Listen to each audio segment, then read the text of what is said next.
everybody. Welcome to Nerds with Dice. We are here tonight playing a game of Night, a tabletop RPG made by Armored Gaming. It is inspired by Arthurian legends and the folklore of Avalon, where we follow our knights on their stories, questing across the realm and upholding their vows. But before we jump right in, we got some shoutouts here. Know that we are sponsored by Grinding Co. Coffee, a Black and LGBTQ plus coffee company. Use the link that'll be dropped in chat somewhere, or the code Gunmetal Blues to get 10% off. We also have merch, so make sure you check out those links for that. And if you want to follow the channel, make sure you follow, subscribe, and follow us on Twitter with NerdsWDice. Now, with our sponsors in that preamble there, I am Natalie. I am our narrator, facilitator, GM of this story. That is me in my role. But the better part of this whole thing is our players. So let's jump to you all. Introduce yourself and the character you are playing, starting with Nox. Hi, y'all. My name is Nox Quiros. My pronouns are she, her, and hers, and I play the Lady Heloise Paralos. I don't think I pronounced her last name right a single time. What is right? I am her god. No, that's a Morgan. Anyways, she's also she, her, hers. This derailed immediately. Hi. Ain't Love that this just for the way? us. All right, let's jump to Jilly. Hi, it's me, Jilly. You can find me at look, it's Jilly most places on the internet. I am playing Neve, Lady Neve, who is also a worshiper of Morgan. And we met Moracat last time, which I'm very excited about still. So my hope is that there will be more cats, more Moracats. The end. Oh, my pronouns are she, her, as are Neve's, I think. I've played a lot of games this week. The characters are blurring together a little, so forgive me. The bad and delightful habit of being a tabletop RPG Like, player on the interwebs. Who am I, really? Existence is everything and nothing at the same time. I thought I had an argument one time, and I thought somebody was mad at me. It was, in fact, me forgetting that this was a game. Yep. Like the next day, I was like, "Hey, remember that fight?" And it was like, "No, no, Nox, sweetie, that was our character." So I'm like, Yep, "Oh yeah, yep. thank you." Yep. All right. And then Sophia. Hi, I'm Sophia. I'm playing Sir Nasser Shamsaldin. His pronouns are he, him. My pronouns are an ongoing adventure in life. We're still figuring that out. I haven't met this cat yet, but Nasser loves cats and doesn't like Faye. So I also want more cat to show up, and I don't know how he's going to respond. We'll find out together. Interesting. Yes. Where's the All Morgan right. Faye? Morrigan is a goddess. She is related to the Dark Fae. Yeah, that might not be We enough can of get a into more of that in game. Or Yeah, that I might don't not be think enough of a Nasser's distinction making for that distinction because he comes from a monotheistic culture, and in his head there's like Jinn and Fae, and then like the tiny little spirits, and he doesn't really. But this one has teeny little paws, though. It's true, and most When Fae she do has not. cat form. Listen, Bro, what is Morgan. part of me is what is real, and what is real is a Moracat. So. Right, and let's just quickly shout out our final player who is away on her own quest right now, Gina. She is slash was playing Dame Gwendolyn. So we will have her reconvene with us next week, though. Gwendolyn does have some important things to tell our knights as we get into our story. It's the Moracat. It's the Moracat. The official Moracat on screen right now. To those who are only listening, we have an adorable little Dabby on screen with Nox. Hazel is like, this is fine, I guess. She walked up to me to do it. She chose this. All right. So I guess we'll start where we finished off because we keep delving into our RP and missing doing glory as our final thing before signing out. So we'll wrap up our glory portion. I'll I'll be the one to take the position of retelling our tale for a recap, as brains melt sometimes between sessions. I'm hoping you'll do it as who I think you are, please. So, yeah, I'm going to let's just imagine at a feast after the events of last time. The knights are seated, everyone's celebrating, and a sort of gesture-like character of unknown origins retells this tale of what happened to the four knights during this unique festival of death in Heloise's fiefdom. So, dearest ladies, gentlemen, dames, knights, sirs, and all in between, here we tell the tale of the four knights during a night of death and welcoming the ghosts of our family and maybe those beyond our knowledge, as it is once told that these knights, through our celebrations, have come across a specter, a lone woman far from the distant past, but here in our present to reach and search for help. And so our knights, bravely greeting her, discover the truth of what she is and who she is and what her history may very well be in the graveyard of Heloise's fiefdom. They find the lone gravestone of this woman's long lost love and learned of why she's been trying to reach out to those valiant enough to hear her call. So, with kindness and most welcoming natures, our knights gave her comfort and listened to her story, learning of her connections and what they have learned thus far from their past quests. Well, though the night celebrations were wonderful for everyone else, each knight has left with a piece of information that brings up some further questions and further research and study. Heloise has made the research journey to learning more about magic. Neve, having met a cat in the night, a very symbol of the goddess Morrigan, now research into more of what Morrigan means. And Nasir taking extreme care upon the kingdom. I wish for the amazing new iPhone 15 Pro. Sorry, I opened the stream to be in chat and I got an ad immediately. I'm sorry. Apparently, some voice from the far distant future regales us with an iPhone, whatever that means. But yes, Nasir works diligently and with whole heart upon strengthening his fiefdom and preparations for whatever future that Nasir may decide upon. But as for our Dame Gwendolyn, she had much upon her plate. And she has written letters to all of her knights, which we will get to. But for now, in the wrap up of our glory portion with this glory recap, wording points. If you all will remember, on our little sheet doc thing, I have an area for spending glory. So you get a minor glory, so 1 point for everyone for the festivities. And then 3 points for everyone for interacting with the ghost and giving her comfort and being able to get more information out of her. So that is 4 points total for everyone. 4. I'm good at counting. Listen, I just had it took me a second to realize 9 plus 4 is 13. No worries. Melt Right? brain. Yes, It's okay. fine. Oh, I was like, what did I do? Why do I have less, but I spent more? That makes sense. That makes sense. I see.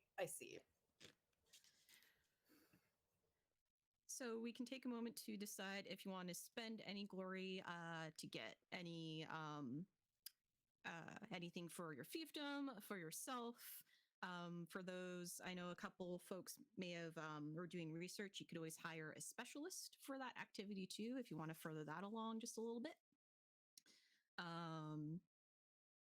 you can decide how you wish to spend your glory and how that changes your fiefdom or your family or yourself. Oh, I had a thought. We like thoughts. Can you hire somebody from other people's fiefdoms. Well, if you reach out tonight, be like, "Hey, I could use this person." I guess they can say yes or no. How much is it to hire a specialist again?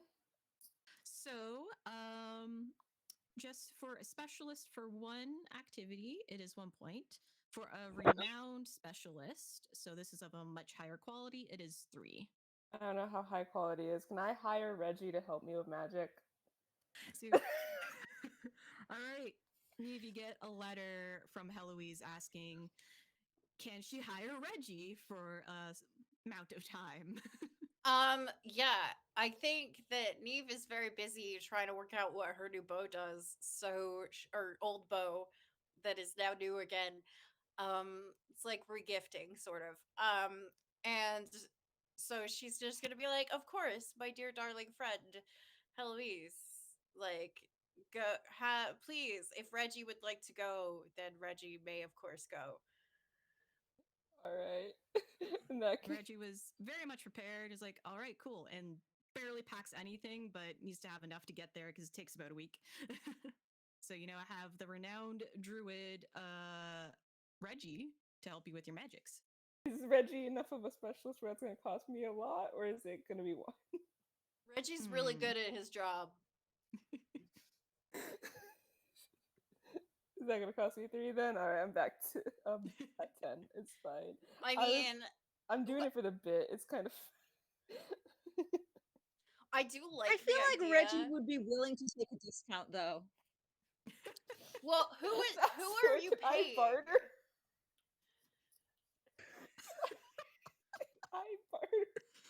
Can I, Wanna barter over Reggie? can I roll? He's already. Who do you have to into me. convince, Reggie or me? I feel like I'm gonna feed him. He's gonna be like taken care of. Like I'm not gonna like. I feel like I have to. Reggie only likes whole wheat bread. He doesn't like any of the other nonsense. I'll like buy some wheat from Nasir's fiefdom to get Reggie some whole wheat bread. He's I feel like- also lactose intolerant, so Right. you're going to have to make sure that you cater to his specific dietary needs. I of course, Heloise is nothing but mindful of others' dietary restrictions and needs. Can I He also barter? likes kiwis. I think this is what Neve sends back. It's like Is an gonna cost- overprotective pet owner when someone comes to pet sit and there's just like pages and pages of care and feeding instructions. I like that it shows just Are there how much kiwis in need. Avalon? They were probably exported in or imported I in. have some geographic. I feel like this just shows how much Neve cares about her people, where she has like a list of like, this is everything. Yeah, this knows all is their Reggie's allergies, intolerances, medical history. medications. I feel like Alf has definitely added at the bottom, like, he's not really lactose intolerant. He just tells Neve that so she'll stop feeding him butter. Yeah. It's like, Just butter is he George the cat. Okay, so he is George. His middle name is actually Jorts, just so you know. amazing. So if you want Reggie to be a specialist instead, I'll say sure. I know you're pretty far on your track as well in terms of magic, so we can make that a completed track with Reggie as your glory spent.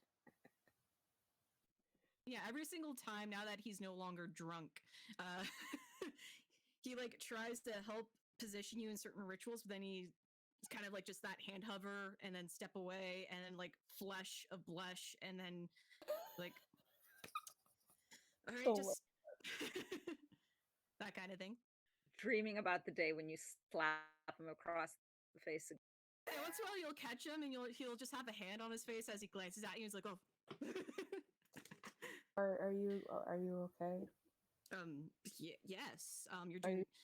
You're great. I'm great. You are very great, Lady Heloise. I think our tutoring session is done for today. All right. We brought in some kiwis. I know that Lady Neve said you really like them, so there are some kiwis waiting for you in the other room. I'm gonna go check on my sisters. Thank you very much, Reggie. And she was gonna leave. Like, I don't know what the fuck is going on. Yeah, he had a very confused face when you mentioned kiwis. He's like, what is that? But he goes and starts seems like, oh, okay, I like them. All right, was there any other further glory you wish to spend? You know what? I think my fiefdom is. Oh, okay. I don't know how this would work. I would like to put a name on the head. I would like to tell me if I can do this. I know at least Grendel and Nefira's names. I'd like to be able to put them on the headstone with the where there is no body. Um, but I'd also like to work on finding out the names of the other people whose headstones have no longer are no longer able to read their names, and would like to be able to put their names there as well. Okay. I'll say with knowing the names, you can just have a specialist to be able to stone carve, like hammer in those names. As for the rest of it, it would take higher research ability, so that might require a renowned specialist to find all that out. What happens if I run out of glory? You're considered dishonored. Shit. You're fired from being So a you must knight. always your aim is to always have one. Okay. I can. Um.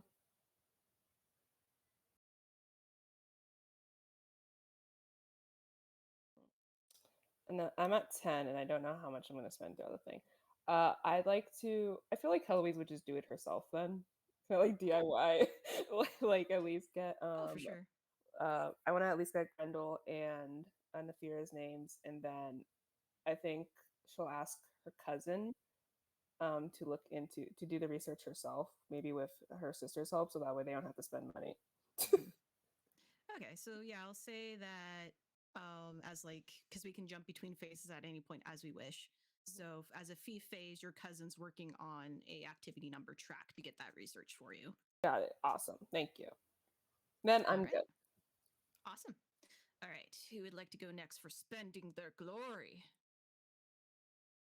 So, like, Neve now believes that the Morrigan is trying to incite, like, a war of some kind, All right. which she's not, like, mad about, but is interesting. Whether this is correct or not is entirely unknown, but that's what she believes. Because I did an exceptional job of reading my notes before the session and did not just do it Yeah, right this now. is just the first pass understanding for Neve. I'm gonna go read Yeah. your notes. What the fuck? Um, but well, I mean, like, it doesn't have to be a war. I mean, I guess the term war is relative, but I think the next thing that she's gonna do is have a specialist investigate like the main enemies of the Morrigan. Like, what are the things that would anger her the most? Mhm. In terms of, I mean, disruption of the natural order of death is like a big one because that's like what what Neve's family is like very much against. But she doesn't know as much, I think, about the Fae connections. So, and there seems to be Fae elements to this. And the fact that we've had several warning ghosts, I want a specialist. I must have a paranormal Fae specialist, right? That has to be a thing that I have. So I want to get them on that. All right, so that'll be 1 point. And yeah, what you learn for sure, because Morgan being one of the part of the pantheon of gods here, when her thing, though very centered on death and connections to it, like battle and war, um, how she reacts to enemies and stuff is she considers any enemies that try and harm Avalon. So anyone that tries to do harm to Avalon as an enemy, because she is very much connected to the land. She's considered a land goddess as well. Um, so part of, if anything, coming overseas, trying to disrupt the order, like sort of that natural order of things. There is bloodshed, but then if there is war, she will support the people of Avalon to win that war. Um, Things like that. Okay, so there is a larger danger to the land rather than a specific enemy of Morgan's. Then, okay. Yeah. So that's what I want to. I guess I want to learn. I don't know if this would count as like my personal journey or whatever. Can I try to learn what this bow specifically is good for? Like, It's good for is it? hunting. I know, but I'm good at hunting already. That's one of Yeah. my skills. I don't need any more Um, help. I mean, no, I mean, if I'm just, if not just, but if I am hashtag blessed, then um, I want to work out how to exploit that to the most degree.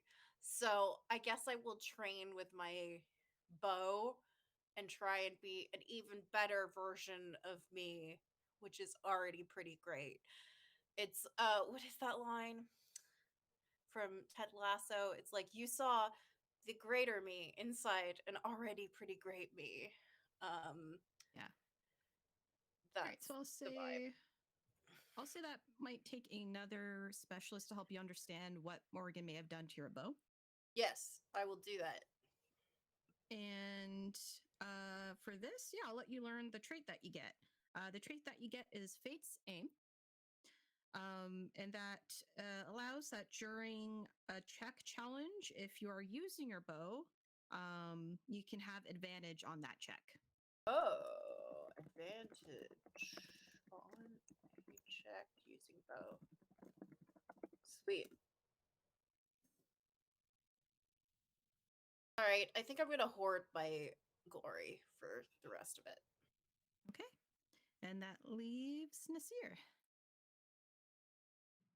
Well, Nasir remains pretty dedicated to this, making sure that his people are taken care of when he inevitably leaves, or at least he's currently planning to leave.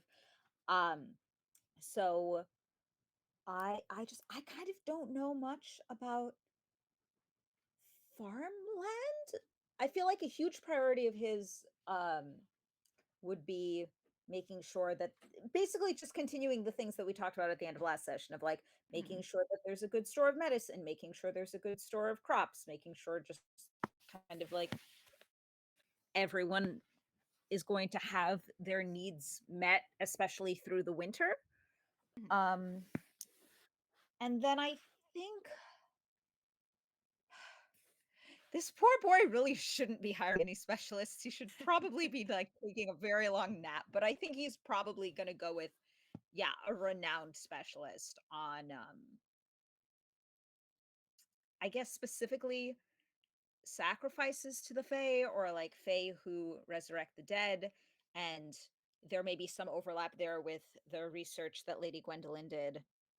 But Mhm. if it's a renowned specialist, hopefully there's some new information. Okay, for sure. So for your fiefdom, all through our, or because that mentions here if you spend 1 point around horses and cattle, so we'll include any farmland stuff in that. So 1 point to help there, and then the renowned is 3. So before Gwendolyn's letter does reach Mhm. you, what your specialist imparts upon you about Fae and the whole idea of any spells or rituals done with the Fae is that Fae will consider any actions that you do with them as a contract or deal. And they will always twist it to be to their advantage, to their whimsy. And some of them will push for very dark means to entertain themselves. Now, doesn't mean every Fae is necessarily bad. Some of them can be very helpful, and some may even be like sort of spirits that help local homes as they try and relate to your own experiences of your home back home. So there is good spirit Fae, but there is much darker ones that like to twist the land and twist the people just for their own entertainment or to invoke stronger powers in themselves.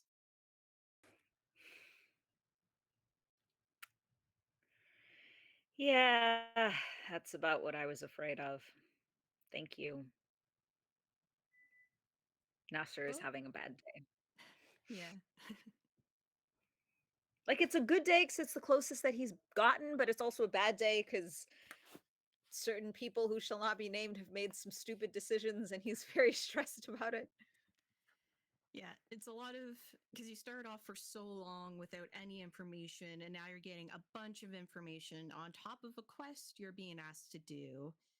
And even though they are lining up, it's still emotionally heavy. And there's still Yep. a lot of blank spots to know what to do. Yep. I think a specific question that Nasser would ask is the question of if you're bringing the dead back to life, that obviously requires some kind of sacrifice. And does the sacrifice need to be another life? Are there kind of alternatives to that? Yeah, when you ask that question, the specialist gets like a very kind of darkened face, as a resurrection is usually frowned upon because you're disrupting the natural order of the world. Because as sad as death can be when we lose something, um, there are ways for them to just their soul going to a better place. As Avalon here believes in Anwin. Respectfully, I'm familiar with the moral quandaries around this, but I did not ask a moral question. I asked a practical question. Well, resurrection is possible just at a great cost. And that's all I know because we try not to teach it. I see. Thank you.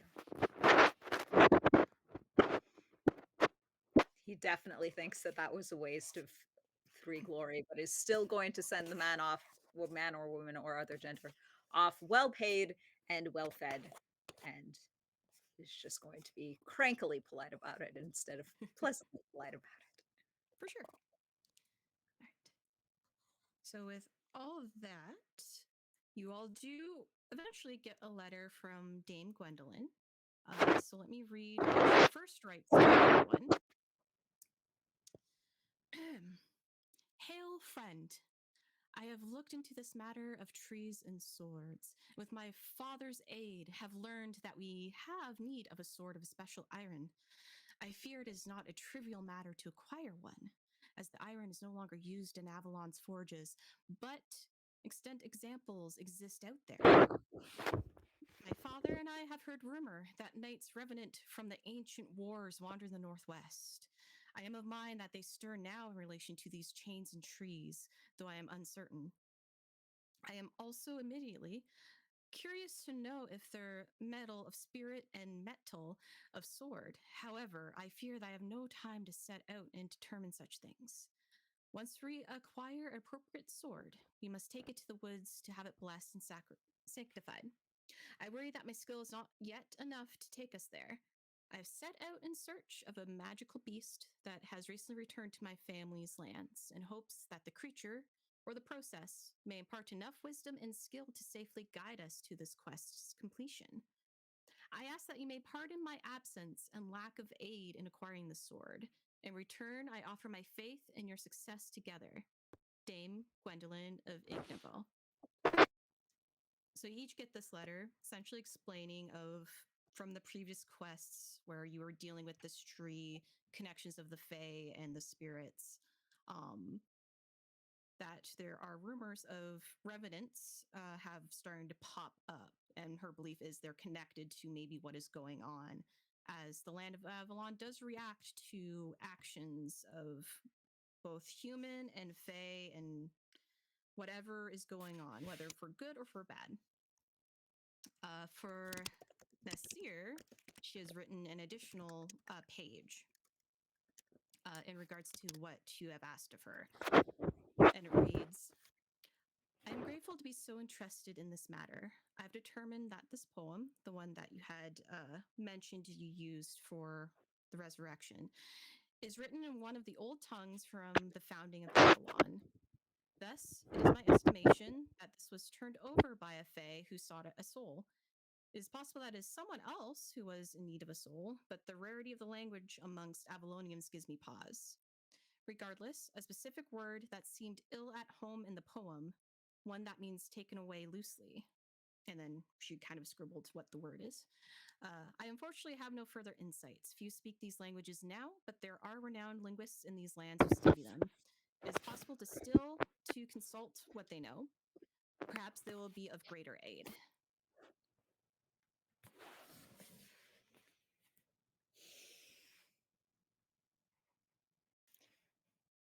Nasser reads it and just kind of shoves it into his robe or whatever he's wearing and doesn't say anything. All right. So what I'm hearing is we need a sword.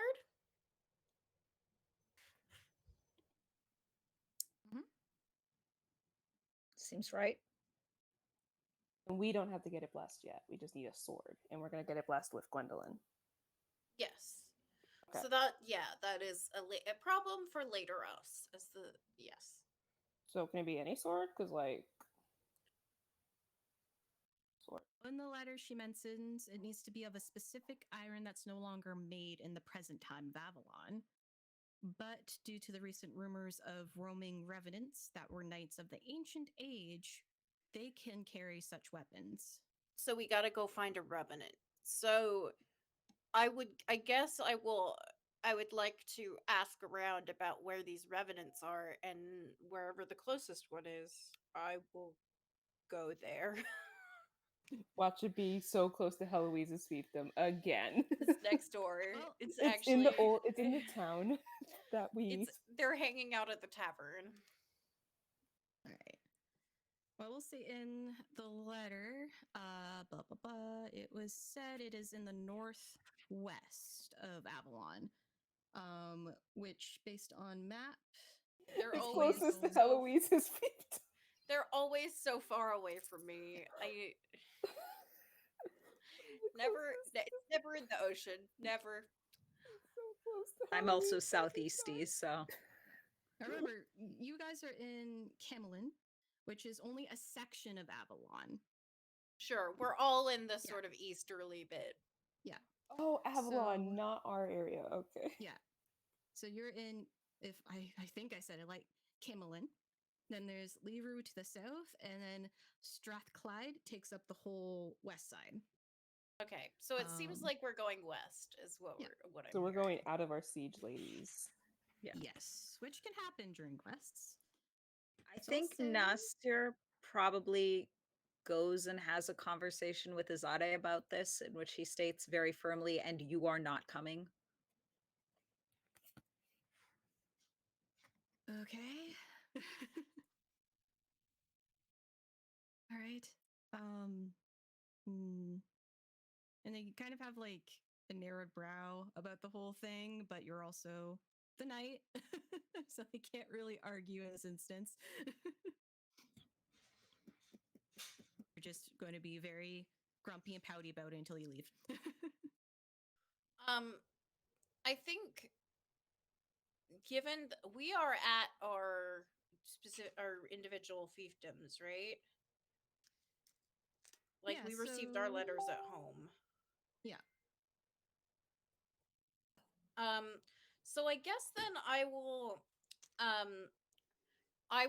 make arrangements, if possible, to swing by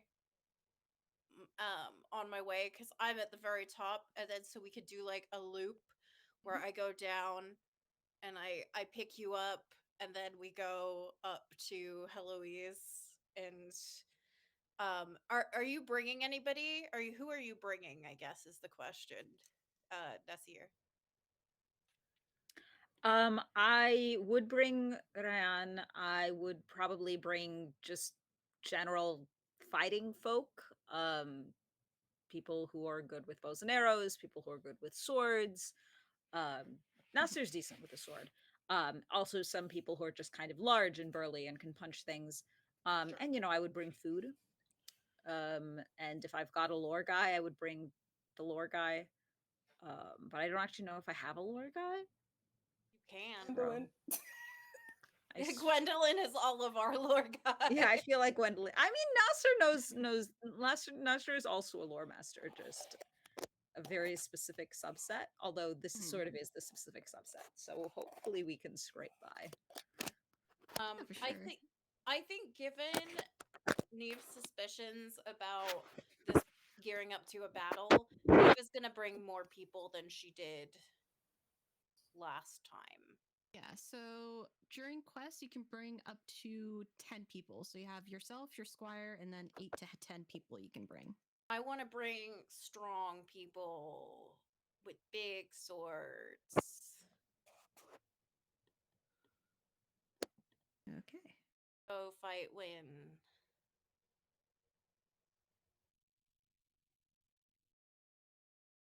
All right. And as you're all circling across the kingdom, we'll go to Heloise. Who and what would you like to bring? Morgan is always with me. But okay. In what's probably considered a bad move by most night conventions, but as Nasir said, this system is broke. Heloise is gonna bring her sister, who's the heir, All on right. this quest because her sister is both kind of her own lore master and also knows magic. Because the alternative was to bring her grandmother, and she's not going to make her grandmother go on a quest. So they're leaving Elaine in charge with their grandmother. She's also going to bring Reggie. Can't go without Reggie. And she's going to bring Squirrel. And other than them, she's like, I want to keep this. Heloise is the muscle in this group. She's like, I want to keep this. Can you not eat that? Jesus. Okay, sorry. I'm sorry, I'm hungry. The Morgan likes to snack, is what we learned. The Morgan is eating paper. Stop it. So I think she wants to keep this because she keeps thinking back to the whole thing with the bard.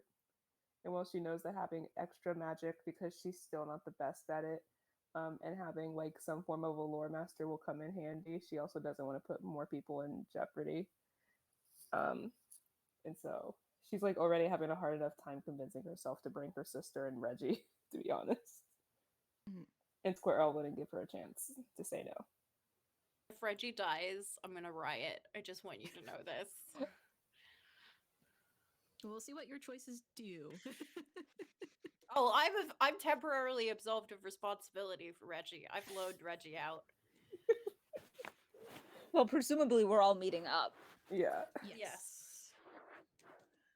So, your current goal right now, I'm going to make an activity number for this initial track of the quest. We're going to do an AN of 10. And this is include your traveling and getting more information on where this revenant, possible plural revenants, are. So you have a better idea, as Gwendolyn has only mentioned that they exist somewhere northwest-ish of Avalon, but wasn't able to pinpoint.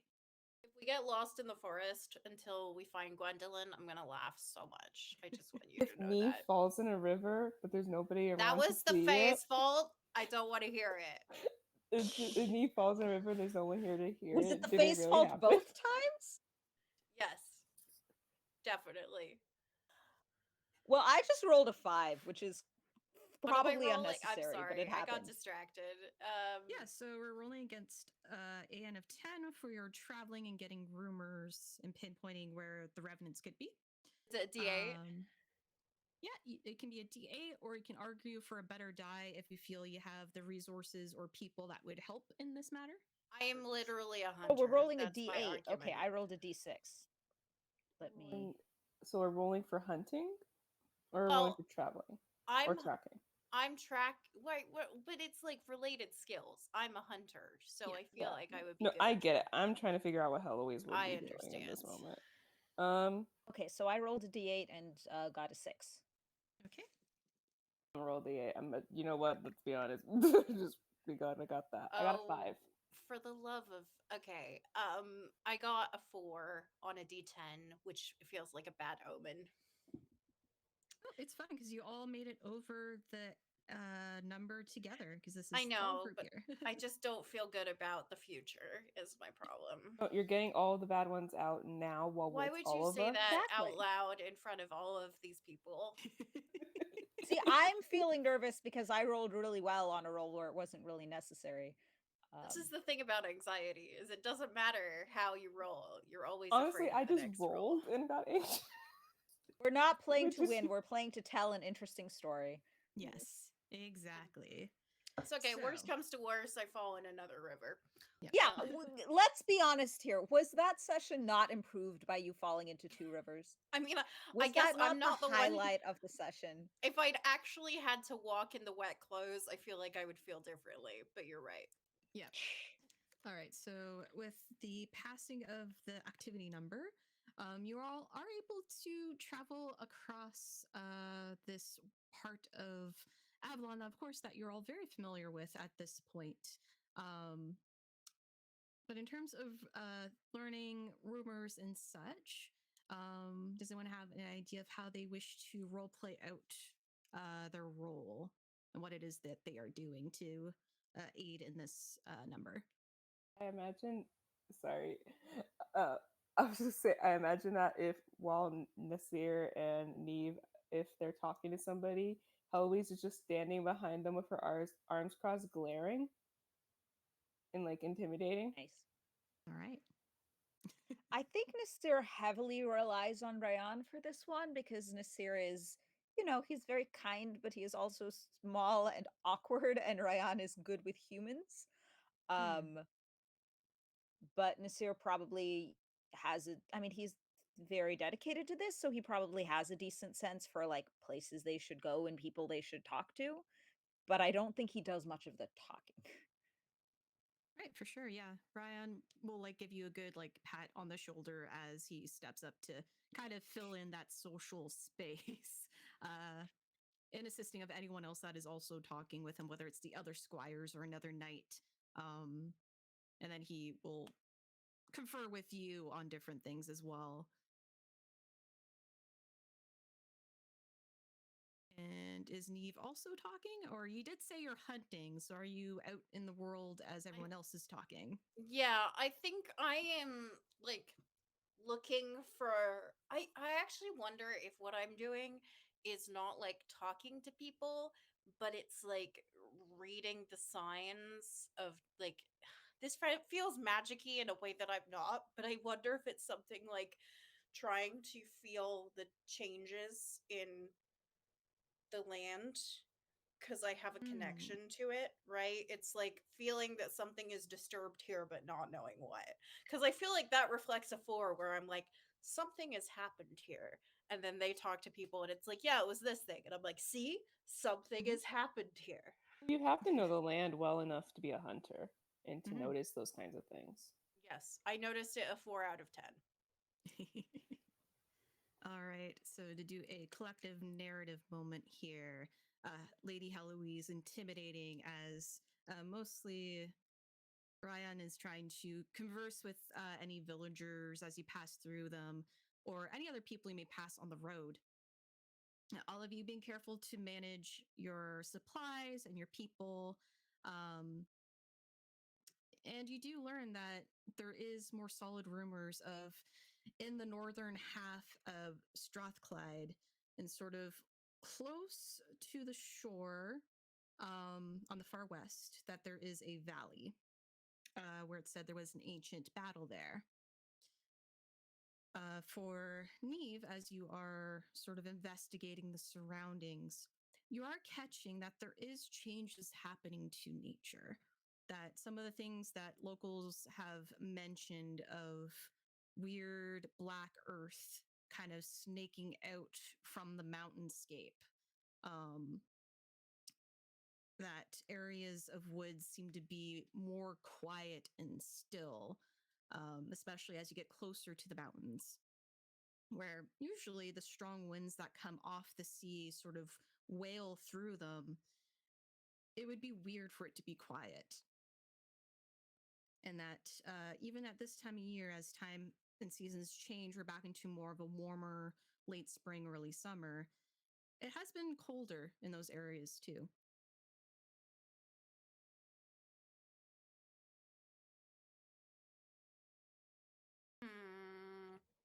Suspicious. Um,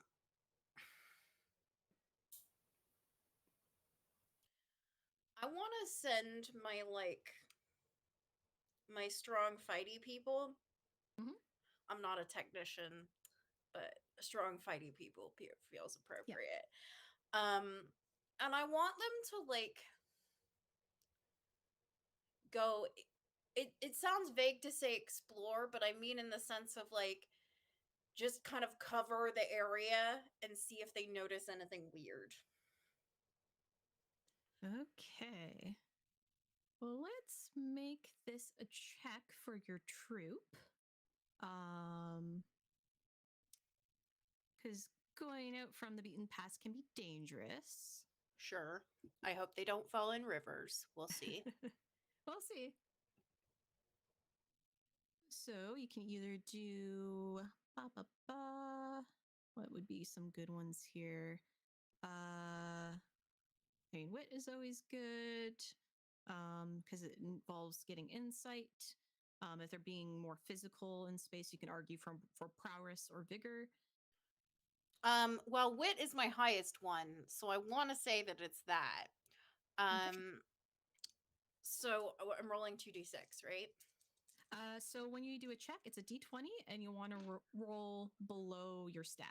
I just do not remember what dice to use at any given time. That's who I am as a person. Well, I rolled a 14, so that seems about right. It is Right, not. so 14. It is higher than my wit. Yeah. So your troop goes out, and it takes some time. The ones that do make it back have made the same sort of observations you have. But The unfortunately, ones that do make it back Fell in a river.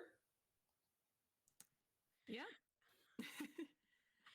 Whether they Holy fell into shit, the no, they're river or dead. disappeared. with Only a of the- 14, they died. You don't know. You don't know. You don't have to say they died. They're just a couple of them are missing. Neve feels so bad. Neve feels terrible.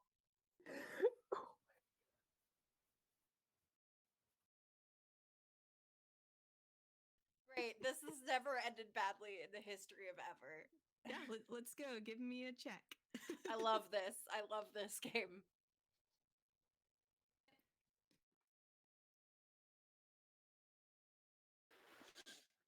Oh, an 18. This is what So- happens. Yeah, you sent out your strongest men to try and find Neve's lost men. But then only some of your strongest men come back with a shrug and a worried look like, the woods are really not safe. Nox, would you like to send some people? Alright, Julie, odd or even? Odd. So, Heloise is gonna send Reggie.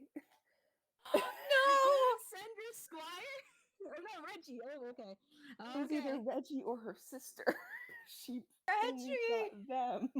You can't take Reggie from me. Heloise. Oh,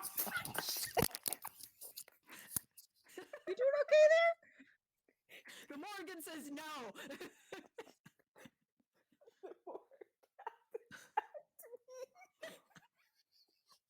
You okay? She scratched my foot up. Okay, she's Oh, fine. no. You need to fucking chill. Okay, she's gonna send Reggie. Actually, you Reggie- know what? Fuck it. She's gonna send both of them. She's gonna send Reggie and her sister. If we all Reggie die and before next week, insults. Gina is gonna be so confused. Just look at each other with very worried looks. I'll say before you even make a check to see if they come back from the woods, you need to convince them to go. So roll a check to see if you can get them to go. Okay, what am I rolling? D20, and this sounds also like wit because it uses more authority. Okay, yeah. Let me double check. Or you could use vigor to have the appearance of credibility and authority. Okay. What's my highest? Wit is my highest, so let's come on. Can I flirt with Reggie for like advantage? I mean, we've established you have that, so sure, you can have advantage. So that just means you're looking for the lowest die, like in terms of the It's number, a the 4. lowest die We're number. good. Okay, so you convinced them, especially Reggie, because now it's like, okay, I'm going to prove myself to Lady Heloise to go into the woods and see if there's any signs to find the lost members of the troops of Neve and Nasir. Make me another check. And this is wit again. Yeah, you can try wit to get insight on where these people have gone I have missing. advantage because Reggie is extra motivated. So we'll say there is motivation. Also, they have magic. Magic that you sent out your 2 magic people. So, and Reggie Bean, we established he's a well-practiced druid, so he'd be able to read the lands well. I'll say yes, because this can be a very hard rolls regardless. That's a 2. Oh, right. So That was a 17 and a 2. this does take like a good day to 2 days off, like from your journey, having to stop and search for the missing people, as it went into this full-on domino effect of first Neve's people. Okay, they're missing. Let's send Nazir's people. Okay, now some of them are missing. Go to magic people.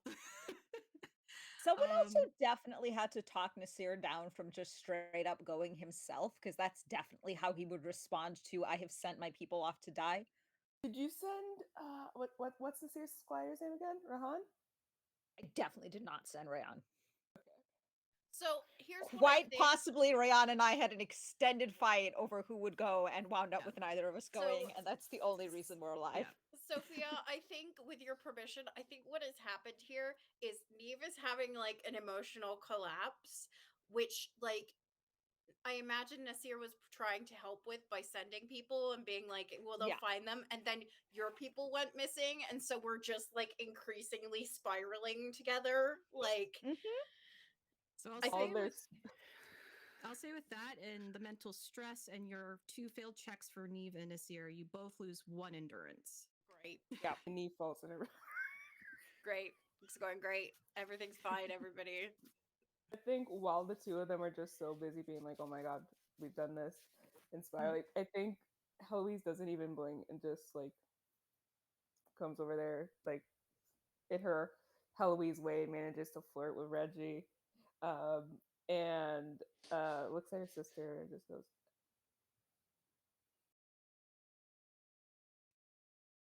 "If I go, they'll know. Like I can go, but your magic is actually good." And like Reggie blushes a little bit. It's like, oh, well, there's a reason why I'm a specialist. Yes. And Isolde's just like eyebrow cocked. Are you seriously asking me to do this with him? Like, he's sweet, and he's really good with magic, and nobody that went had magic. And let's be honest, if I go missing, like if I'm not here to explain and it's just up to you, okay, you can either deal with him and go find people, or you can deal with Neve when she realizes that I'm missing and went after her people. And then you can deal with Nasir when he realizes that I'm missing and went after his people. Well, I can stall for time and say that you 2 went to a village. I can lie. I'm not gonna lie. I'm Yeah, not she gonna kind lie. of But I can. looks at the other pair of knights. It's like, all right, fine, it is a better option. If I'd rather get lost in the woods than deal with that. And then she goes with Reggie. Love you. Yeah. If I die, it's on you. That's okay. Well, I'll make sure to have your favorites next year at the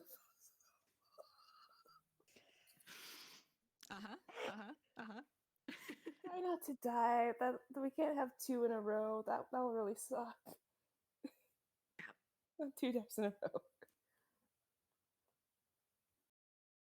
time, everyone gets found, though morale is very much decreased.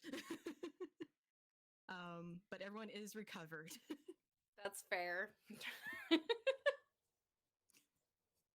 I think that Neve believes that this is the Morrigan punishing her for not having Gwendolyn there because Gwendolyn was the key.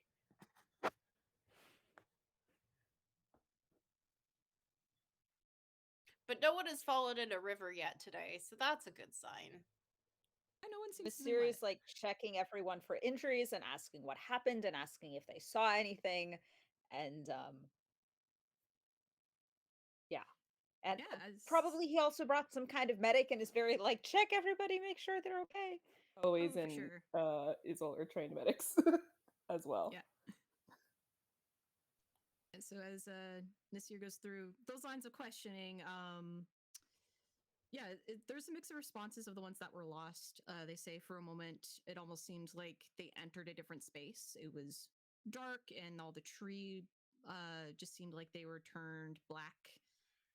Others have like a moment of, well, I was just in there and now hours have passed.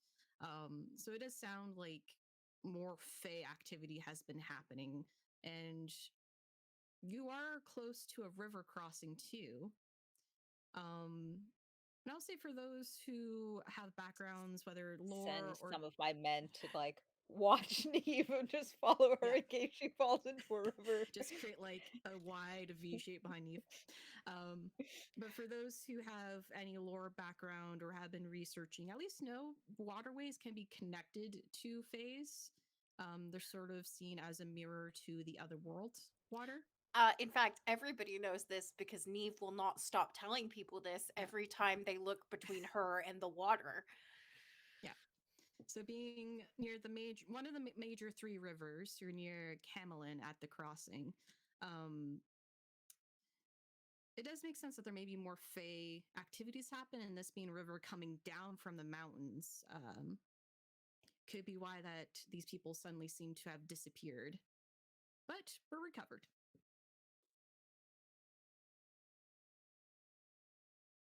So you did pass the AN. So as you are crossing the river and beginning your entry into Strathclyde, you're taking a moment of rest here. You do need to camp throughout the days as you travel. You do see down the way there is a small farm, which you could always approach to rest at. But there is a much older woman who is outside and she's just milking a cow out there.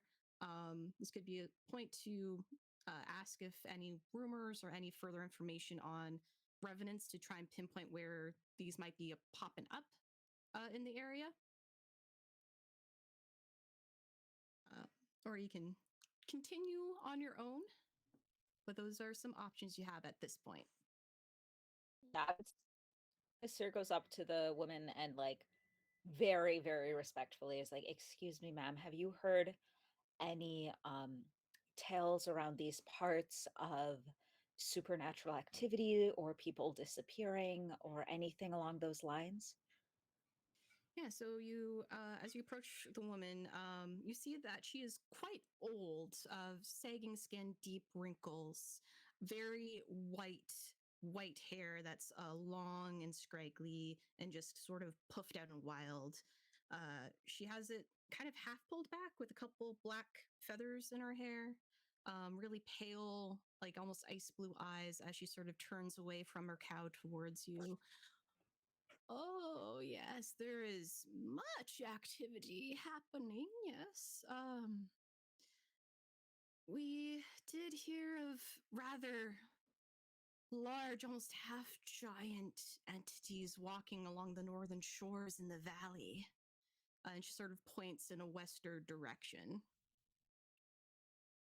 Giants. Are giants like my family fights the paranormal? I wouldn't say that giants classify necessarily as paranormal. Are they a thing that are known to exist, or is this like a weird new thing? From just Avalonian history, they were sort of the precursor race that existed in Avalon before any humans came here. So they are known to exist. Yeah. It's just they're said to no longer have been seen, but there has been a period of like giants and half giants. Sure. Didn't Before they Nefira disappeared. mention something about the giants? Nefira mentioned something about the giants, I thought. Yes, think during one of the so. battles. And that her love was a half giant.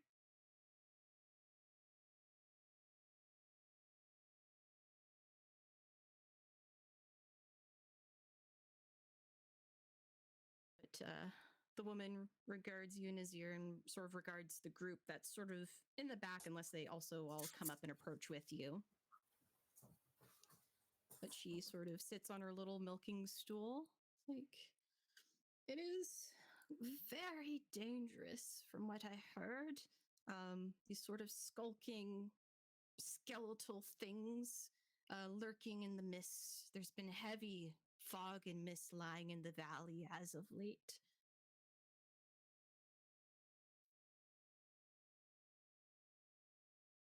So Do you know when it began? Hmm.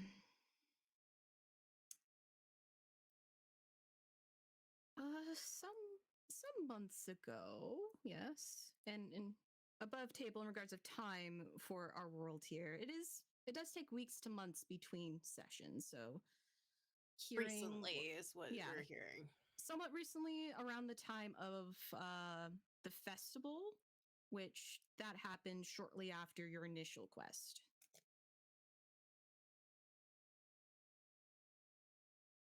So, is there a place in the valley that it has been particularly noticed? Is there a notable place within the valley that it seems to emanate from, or just generally over the valley?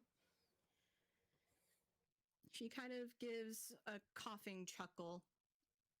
Oh, it's just general wanderings we've heard through the valley itself is once quite an ancient war ground. Long ago. Love an ancient war ground. Okay. Um, this seems like it might be of interest to us. Would you be able to point us in the direction of this mysterious mistness? And her throws out a shaky, very bony hand just in the pure western direction. Follow the shore. The waters will lead you your way. Can I vibe check the old lady somehow? Is this person plotting to throw me in a river? Is what we need to know. Hence the vibe check. All right. I'll say you can roll. It's not a risk, but we can do a check anyway. And I'll say for both Neve and Heloise, you can have advantage on this. And depending on what you roll, I can tell you why. Oh, okay. I'm gonna wit. I'm gonna roll wit. And Is what it- is it? Gives you insight. Um, doo-doo-doo. Or you can do prowess if you want to argue like a mental, skillful use of something. Well, Neve's highest is also wit, right? Yeah, my highest is also wit. Yeah, but my prowess is an 8. My prowess is a 10, so I could do prowess. All right, cool. I'll do wit. You do So- prowess. Then. You do have advantage, so roll 2 d20s. Those are 2 6s. Okay. Hey. Do I have advantage? No. Do. No. Yeah. Oh, yay! Great. Let me watch me roll higher. Yep. That's a 13 and a 17. Why in none of the D20 games where I have to roll high do I have this kind of luck? Yeah. Let's discuss this.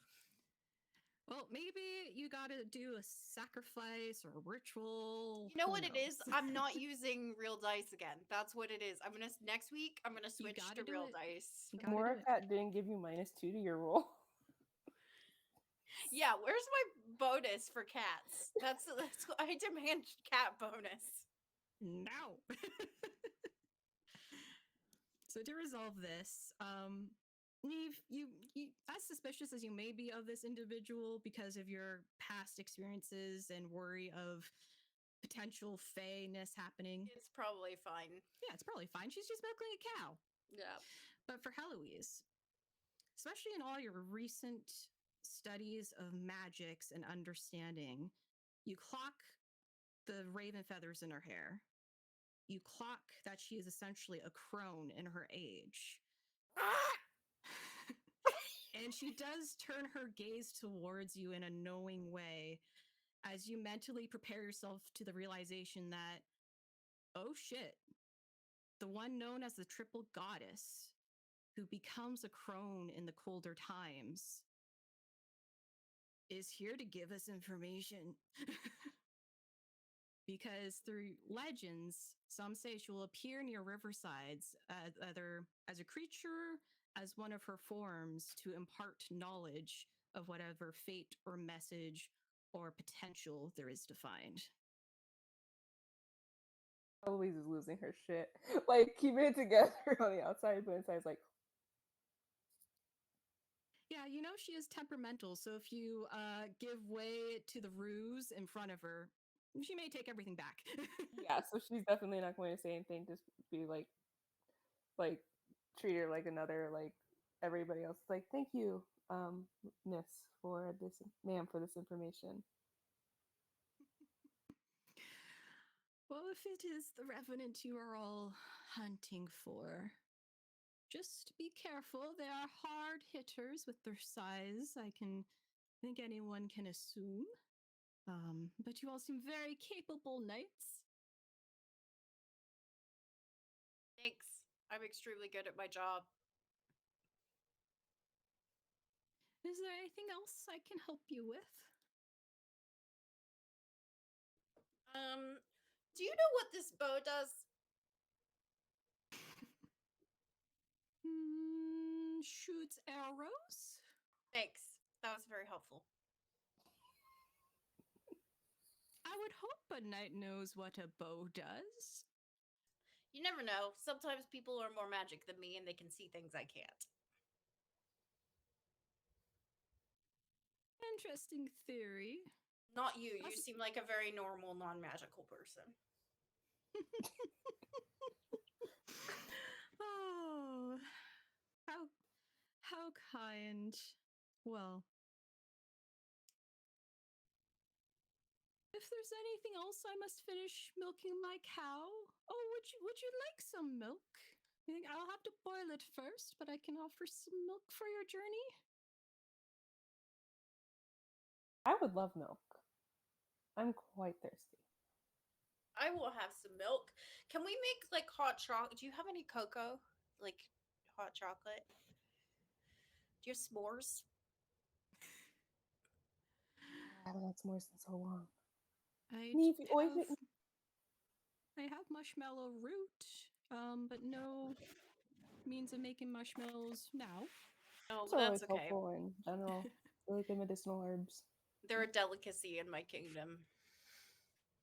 She'll look to you, Nasir. It's like, would you like to partake?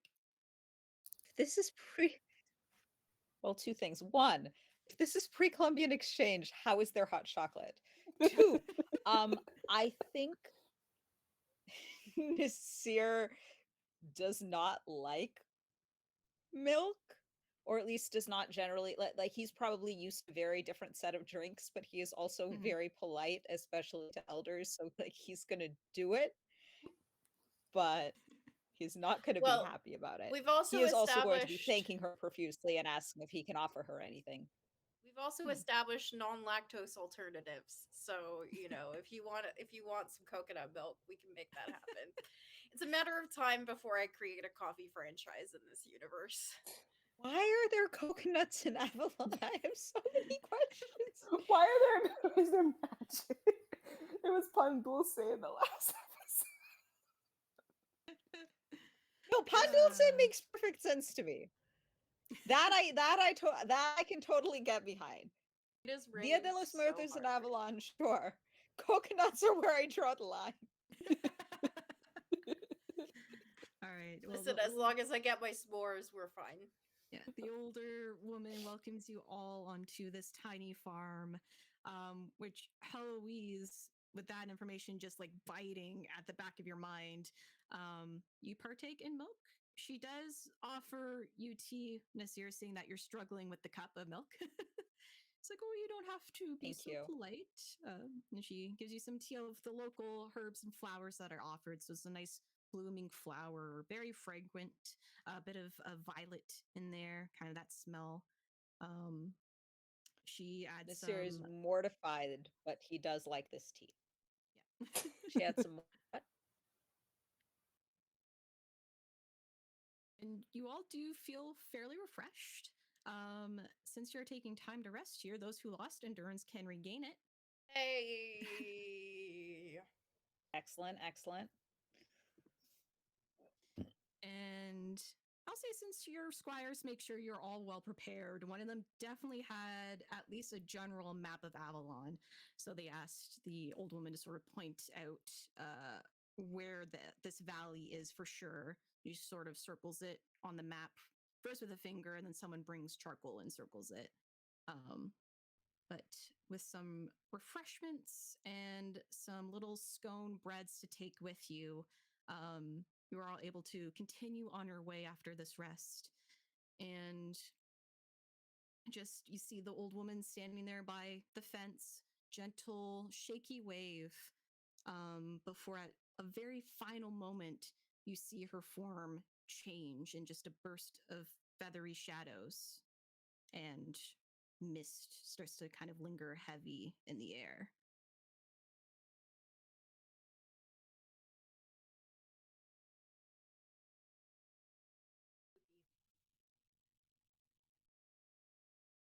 But you do make your way if you wish to have any further conversations. I think Neve And I is think quietly. Nasir is in charge forward territory. I think He also Neve thanks is. the woman profusely and asks if he can pay her or give her food or anything like that. Yeah, so when Otherwise, Nasir charging asks her forward. that, she Apologies just for like, interrupting. yeah, he just says, "Don't worry, just maybe take care of the revenant so nobody falls at its blade."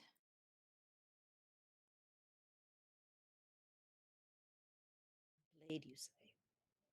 What blade? Oh, they tend to carry weapons, mostly swords. Old swords, very old I swords. see. Thank you. Is this Nasir sus of the Morgan? I mean, I think he's gathering data. Which you wouldn't know until after you left in that scene of her changing form in a burst of feathers. So for now, it just seems like a normal old woman. I think Neve is gonna be, like, set off with like a pep in her step and like humming to herself quiet. Like, I want to be clear, she's a hunter, so she knows how to like be quiet. But I think that she's like muttering kind of counter charms to herself. Like, there is probably stuff that her family does to prepare for like a hunt that she's doing.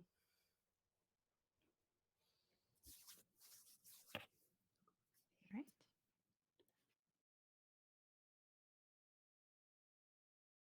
Does Heloise, as you all walk away from the farm, mention anything?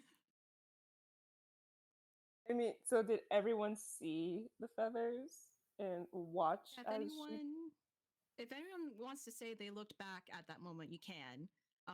But otherwise, if you think you're very focused and would have no suspicion, you just keep walking. Neve thinks the Morgan is a cat. I think Nasir I think Nasir at this point is getting some odd vibes, so I think he would probably have looked back. I think Heloise would have walked forward, and then as Neve starts humming, and as she thinks that Nasir is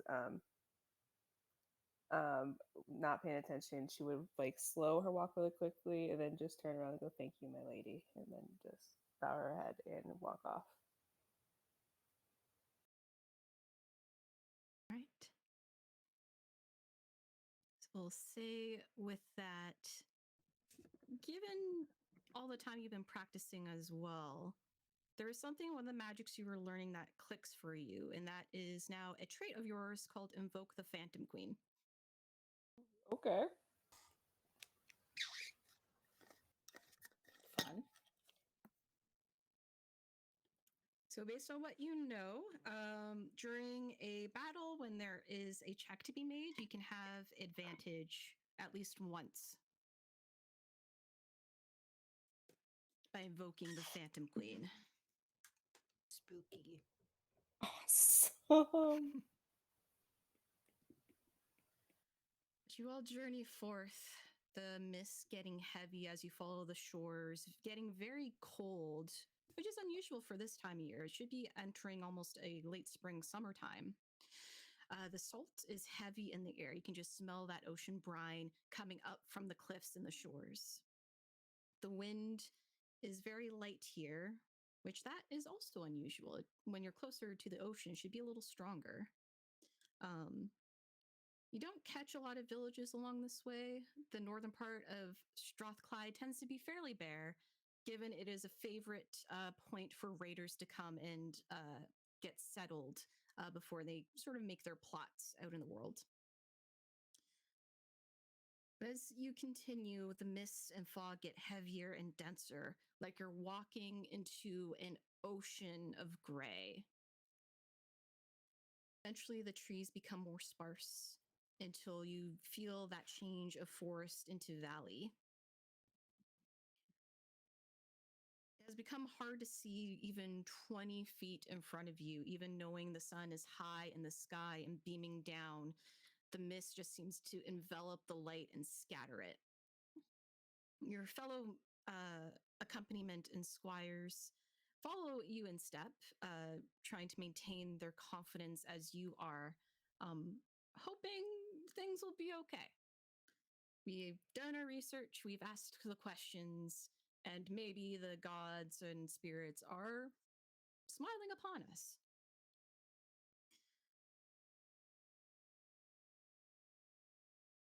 You do enter what you assume must be this valley, and the change in air becomes heavy.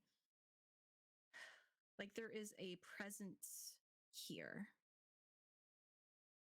But you don't see anything yet.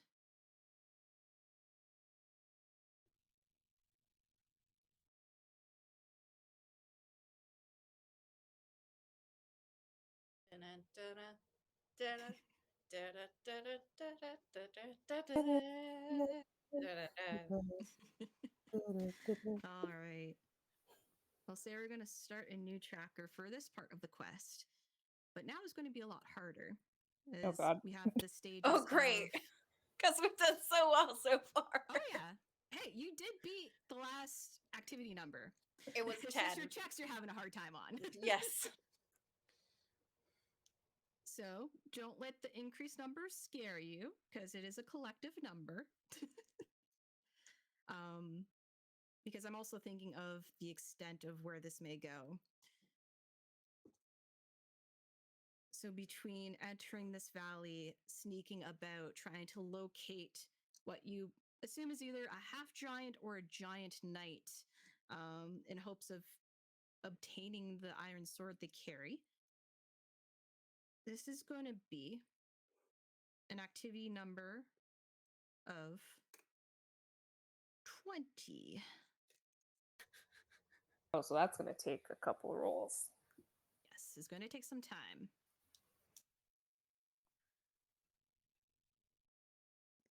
So, I am going to do hunter things. Okay.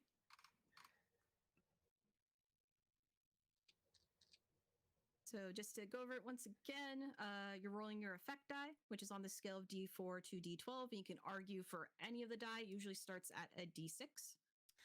I would like to argue for a D10 or a D12 because, like, hunting is literally the thing that I do. For sure. For sure. Yeah, I'll say you are highly prepared between your hunting background, all the information your group has gathered, that kind of stuff, and just feeling better after visiting that old lady. You could definitely do a D12. She's very nice. Yeah, she's delightful. Great. Give you I rolled a 4, so that's great. Okay.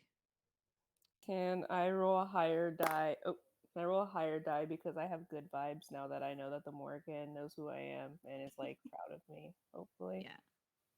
So I'll say, since you don't have the same hunting ability as Neve, but you Mhm. still are able to suss out things, you can do a D10. Awesome. That was a 9. Oh, nice.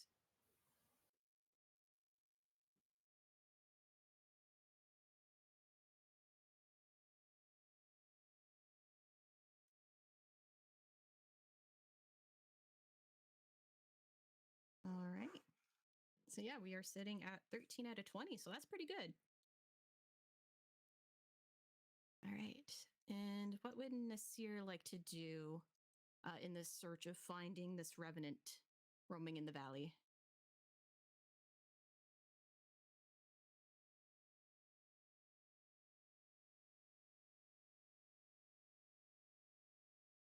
Do-do-do.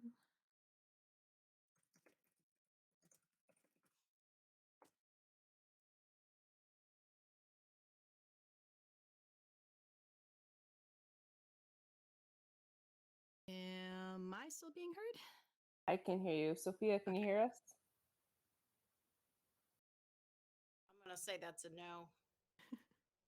Okay. Let me. Sophia.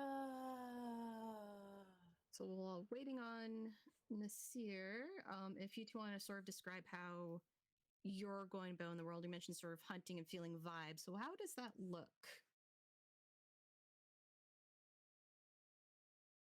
Okay. So I think that this 4 is me doing exactly what I did last time with hunting, with, I imagine, a similar amount of success. Like, I'm chanting to myself, I'm looking at the trees to see if I can see. Oh, yay!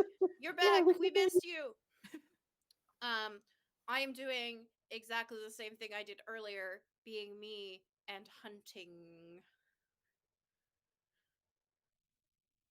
All right.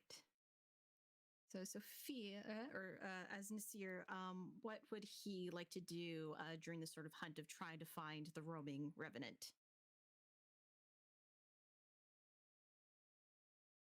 I think he would be kind of wary of sending his people out too far, but I do think, yeah, he would be exploring and probably at this point he's spent a long time researching this specific subject, so he'd probably have a sense of what sort of things to look for. So being very specifically focused on whatever signs might indicate a revenant, a fae, a ghost. I don't think he necessarily has a detailed sense of which is which, but I think he does have a pretty good sense of like, here is the stuff you look for. Yeah, yeah, for sure. And I'll say because when you hired the renowned specialist, you get to have them for a year. So maybe you were mad at him at the time. You could have asked him further questions as he kind of hung around. So Yeah, I feel think free to he, roll. you know, Mister's not super temperamental, so he would still be asking Yeah, questions even though he's yeah, feeling frustrated. yeah. So So I what am I feel, rolling? Just yeah, I feel he made a pretty good argument there. So we can do a D10. okay.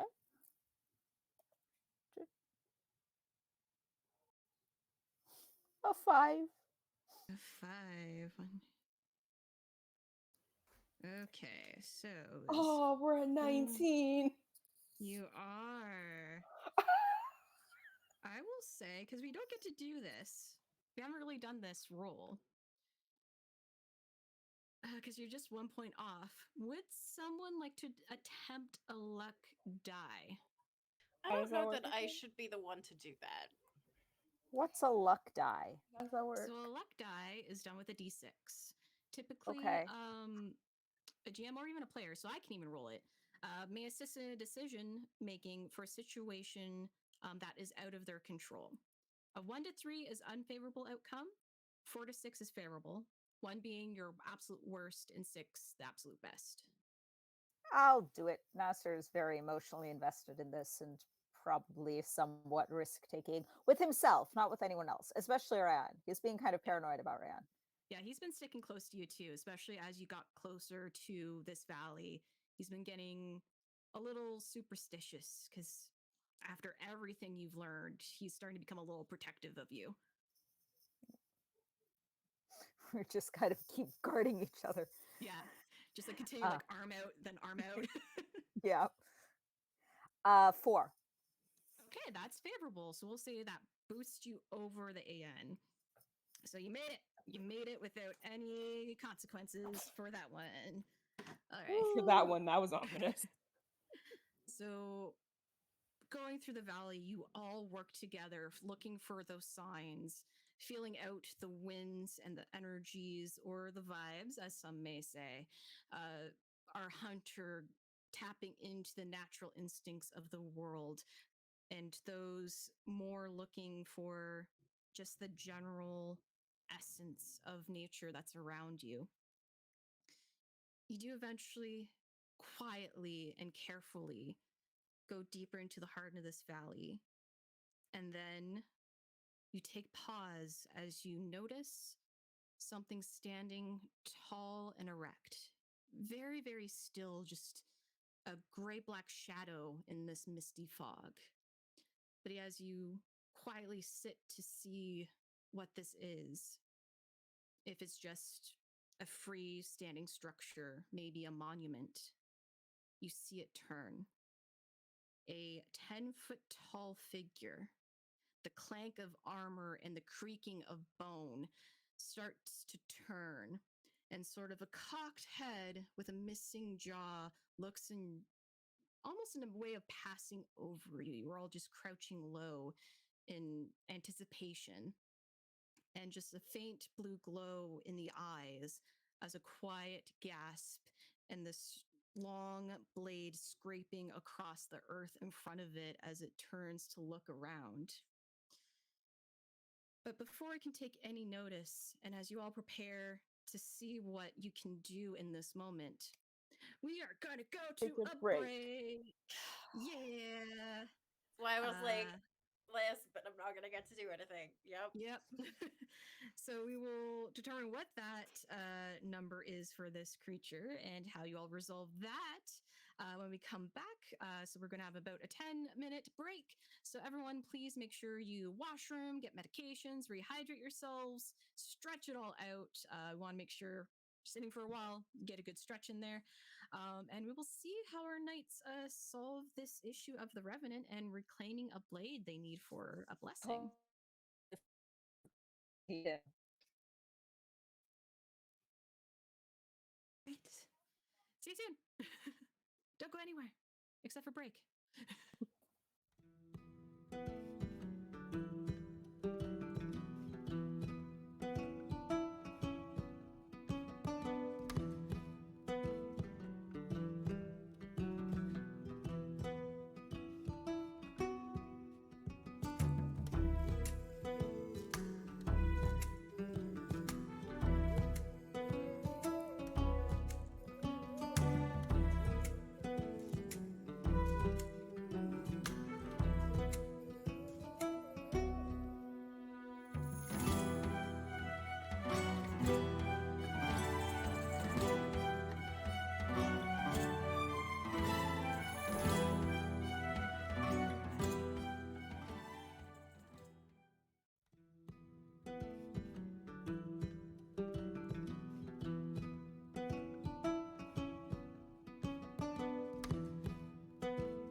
hope you all had a good break. I hope you remembered your medication, going to the washroom, stretching, all that stuff. We'll remind you at the end. It's fine. So let us reintroduce the scene that our knights have come into.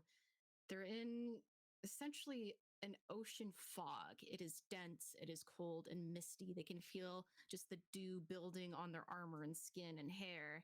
And before them, as a shadow kind of obelisk as it begins to turn, is the revenant they've been looking for.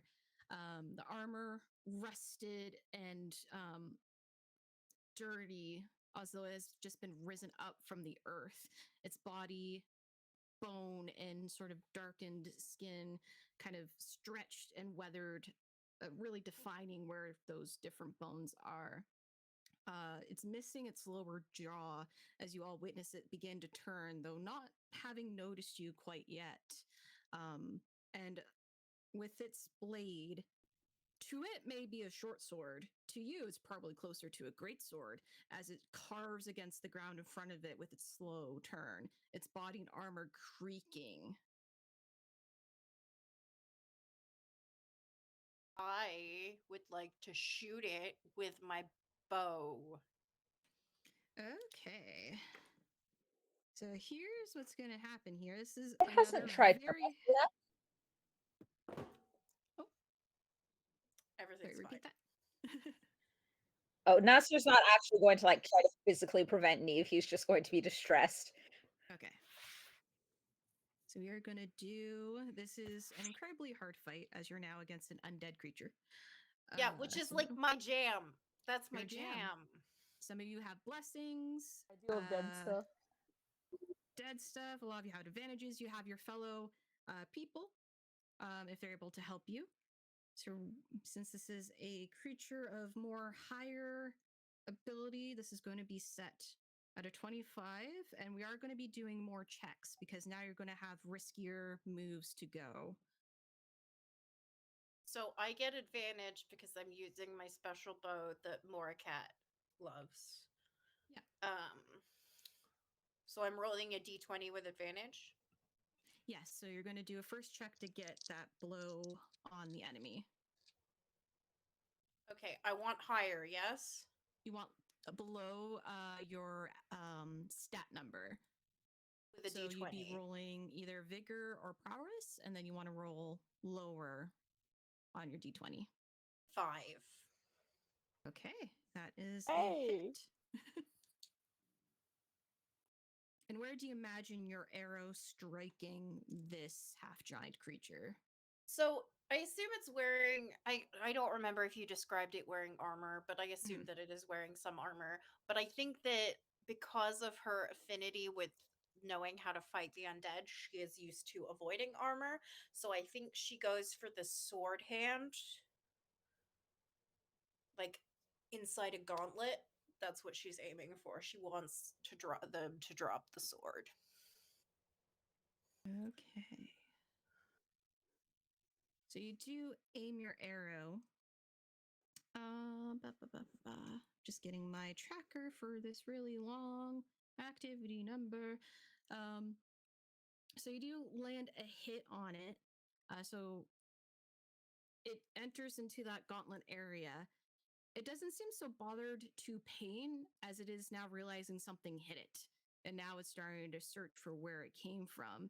And you do see here like a subtle snap in sort of that the ulna of the arm where it connects up to the wrist bones. And you do see that it's now kind of turning in at awkward angles as it's starting to pivot around and take notice of the group. Can I say that I tried to distance myself a little bit as well to like be a distraction over there? Yeah, so let us roll on our activity stuff then, if you want to roll an effect die.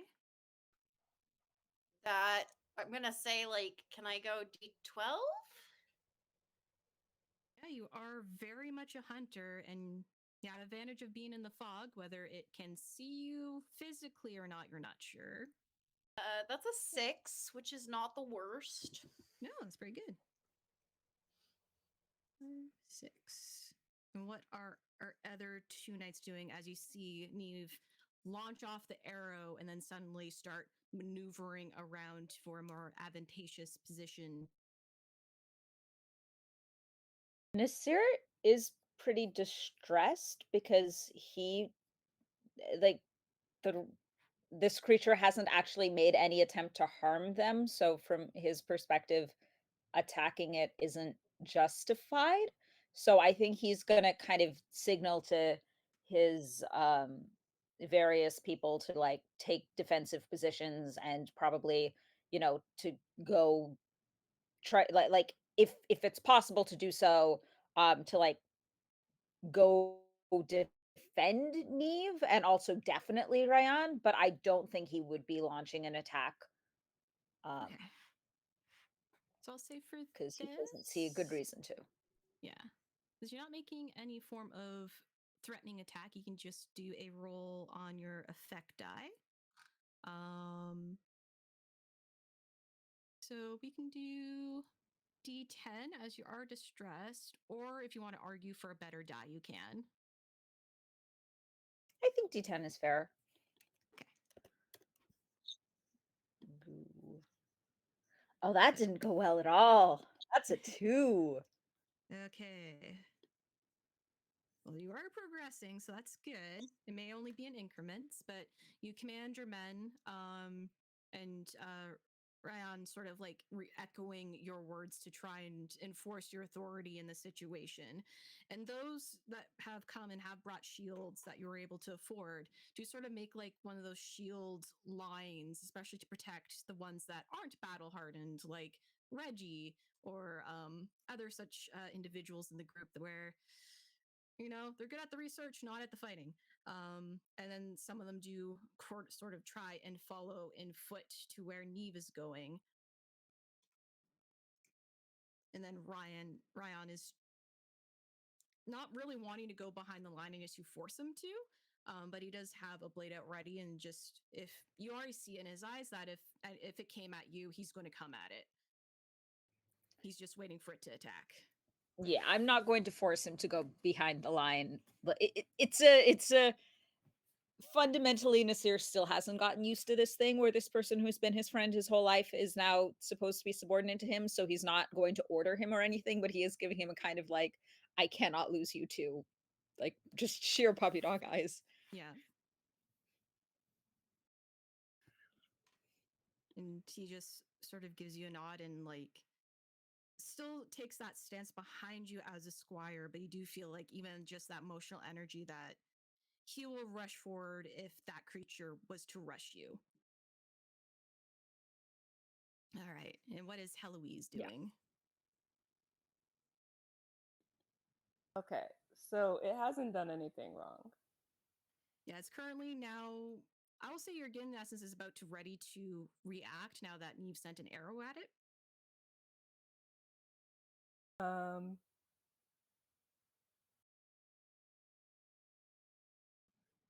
what does it mean to invoke the Morgan? So, to invoke the Morgan is a trait where when you invoke her during a fight and you have to do a check, you can have advantage on the check, but it will only happen once during a activity number challenge. Okay, so I'm not gonna do that yet.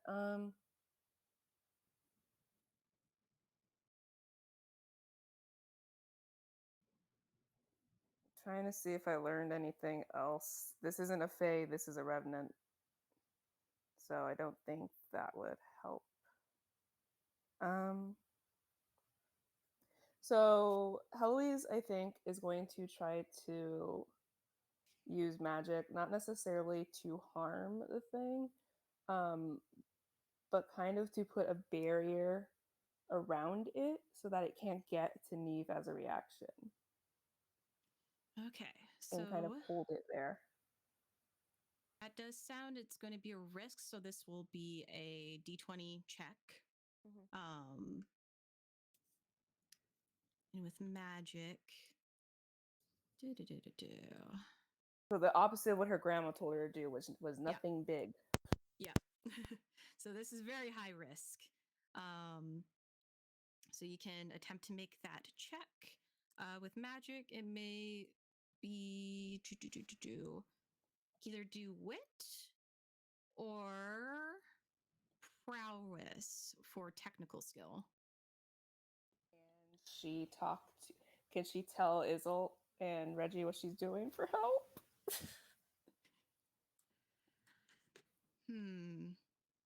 If this was a general AN, I would say it'd be fine, but you're doing in a risky action that you have to do in a split second. Okay, that's fair. They have no idea what she's about to do. Yeah. Which honestly, that sounds like most of Heloise and Izzle's relationship. I'm using wit. Okay.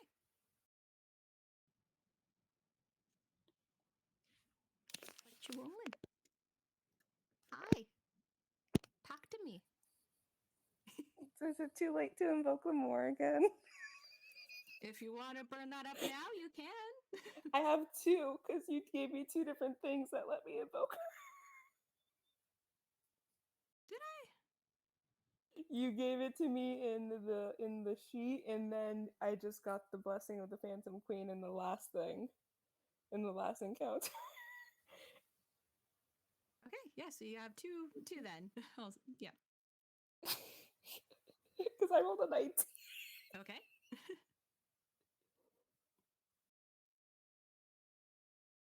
That wasn't much better. That was that's a 13. Okay, so you'll take a hit to your endurance. That's -1 endurance. And tell us how that looks. How does this sort of your attempt at this magic that's much stronger than what you've been able to pull off kind of reacts back at you? I think what happened was she was trying to maybe get like the like growth from the ground to like move around and hold on to this revenant. Mainly kind of like just hold its arms so that it couldn't get at Neve. But she accidentally like she hasn't done anything like this in the magic that she's been trying to do. And so as she does it, the things that she's summoning start to die and things grow back at her and kind of hold her in place instead. All right. So with those night actions, I'm going to say after being hit and seeing everyone else maneuvering about it, now sensing there's living things here, you hear this croaking, ungodly hiss escape from its bones as its eyes flare. And with just the crack in its arm, it swings its blade wide, trying to strike everything in the line in front of it. So you all can roll me as a check, either your vigor or your prowess. And I'll say, Neve, since you already had that maneuver from last time to get away, you can roll at advantage. I rolled just under my vigor. Okay. You're muted. Julie, you're muted. I rolled a 17. Okay, I'm rolling with Oh my advantage, right? Yeah. So D20 with advantage, you want the lowest number below either your vigor or your prowess. 8, which is below both, so that's fine. Okay. Actually, it's the same as my vigor, but it's lower than my prowess. So Am I making sounds? So we'll resolve Now Miss you're here in a making moment. Now I'm making sounds. But for at least our two knights here, the swing just, I guess, in terms of its height, maybe it hasn't quite measured what you are yet as it swings over your head. Heloise maybe is just having to be forced down by the growth you mistakenly made. And for Neve, having maneuvered already, you just feel the rush of wind as it makes its stroke rather fast for something that is very undead and very creaky. And you can just continue hearing that guttural hissing out of the skeletal body. yeah, hate that. This is what I do though. Neve is like it's going okay, but like this is Neve feeling in at least in her element slightly. So Yeah, you're getting the groove. And though this is a fairly large enemy than what you personally may have experienced, your family has told of stories of giant undead type creatures. And all they say is be faster than it and strike true. Mhm. Do I get to hit back, or are we doing Nasir first? Yes. So while we're waiting for Nasir, we'll resolve that. We'll assume that he is staying back with the other people trying to avoid being hit. So you can make your roll. You can either decide to do something against the activity number, or if you want to do something risky. I want to do something risky. All right. But I want to do something risky and really cool. Okay. So I want to like do the somersault into like straight into a archer stance, like, and try and hit the sword hand again. All right. So that sounds like prowess. So roll your check. And again, you're using your bow, so you can roll advantage. It's a check, so it's what die? It's your d20, and you want to roll below your stat for prowess. For prowess. Okay. I have advantage though. Mhm. 13 and 16. Oh dear. So you do this in your head. It is super cool and So super cool. good. But you also realize in the moment you're wearing your armor. So you go to somersault, and you just feel like your one pauldron sink into the earth as the ground is very wet here. You're like, well, oh god. It's not great. Not great.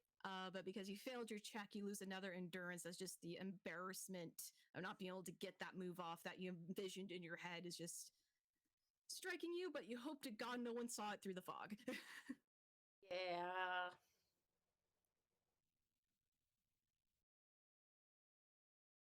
All right. So let's go to Heloise. You just felt like that sword swing wide above your head. What is your next move? You know what? She's gonna try again. Okay, keep trying. We'll see what consequences you get every time you fail. I'm gonna pass. What am I trying Okay. to roll again? So anything that's risky, you're rolling a d20. You want to roll what under any stat that you're using for this. Is meeting it okay? I will double check. Please say yes. Please. More cat said to say yes. More cat's also trying to pull down my shirt. Get off of me. Saying Hayes is arguing for you on behalf of our goddess Morgan. I know the rules in there, but you know what? Sure, I'll say meet or lower beats it. Okay, in that case, then yeah, I rolled a 12, which is my wit. Okay. So this time you channel as hard as you can. You hear Isolt and Reggie sort of behind the shield line, just sort of yelling at you, like, just take a breath, sink your hands in, and envision it. And how does the vision go off? I think for her, when she envisions it, she thinks of like for her magic's very memory based, and so she gets a memory actually of when she was with her grandfather, and he was trying to show her this magic, and it was the day she hurt her knee and she fell from the tree. She was kind of scared to go near the growth, like the trees and the growth again, and he was able to summon forth like just these giant vines and push them out of the earth and kind of pick her up in them and hold her up, and she kind of could see all over the fiefdom and everything, so that she wasn't scared of heights or trees or things like that. She just needed to be careful, and she kind of just imagines picking this revenant, kind of the roots around this revenant, and just holding it in place before it swings at everybody again, and just trying to hold it there with those roots like it held her. All right. So this goes off, and then you see the vines creeping up, but as it sort of begins to encase the revenant, you're already seeing kind of a black blight starting to sink into the green of it. So you get the impression that it may not hold long. But you can take the moment as an advantage to roll against the activity number to progress further in this combat, to maybe get to a better position or whatever you may need. Okay. That's also rolling a d20. So, No. no, that is your 4 to 12 die when you're rolling an effect die against the activity number. So this is your skill and preparedness. Because I have that advantage, can I argue for a higher die? Yeah, for sure. Okay. So what would that be then? Oh my god. So- Hello. So yeah, for everyone, because you're given now this moment of the creature having to deal with being wrapped up, you can do Well, I don't know D10 or what happens D12, to me, right? whatever you want to argue for your skills and preparedness as you make your moves and ready another risk or general effect die. I'll argue a d10. Okay. Come on, be good, be good, be good, be good. That's a 6. A 6. Okay. And what are you doing in this moment as you have a bit of time to before the revenant escapes from its roped up earthly rooty clutches? I think she hasn't used it yet, but she takes her scythe and just swings. Or she takes her scythe and just swings and cuts herself out of the roots that she's in, and she just rushes forward. And with her other hand, grabs her hand axe and throws it at the revenant. Okay. The world's most unconventional and irritating dual wielding. This giant stick with a blade on the end and a hand axe.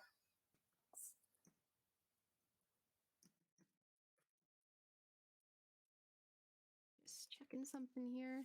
All right, so you launch your hand axe, and yeah, it does find perch because this is the effect die, it's not at a risk die. So it does find perch at least just past the armor into a shoulder blade.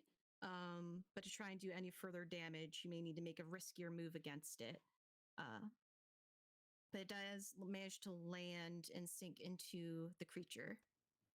Oh, Sophia. All right. We're trying this again. I rolled a d10. I got a 7. Okay. 1, 2, 3, 7. Great. We're progressing well. And with that, what is Nasir doing with that moment? Do I know yet what the consequences were of the failed check earlier? Okay, I didn't get to hear if you failed. So that just means you minus an endurance because you failed. And you can tell us what that looked like for Nasir as the blade comes swinging around.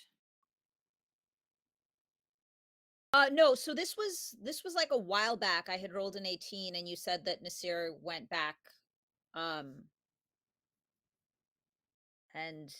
that we'd find out later what happened. Am I misremembering what that?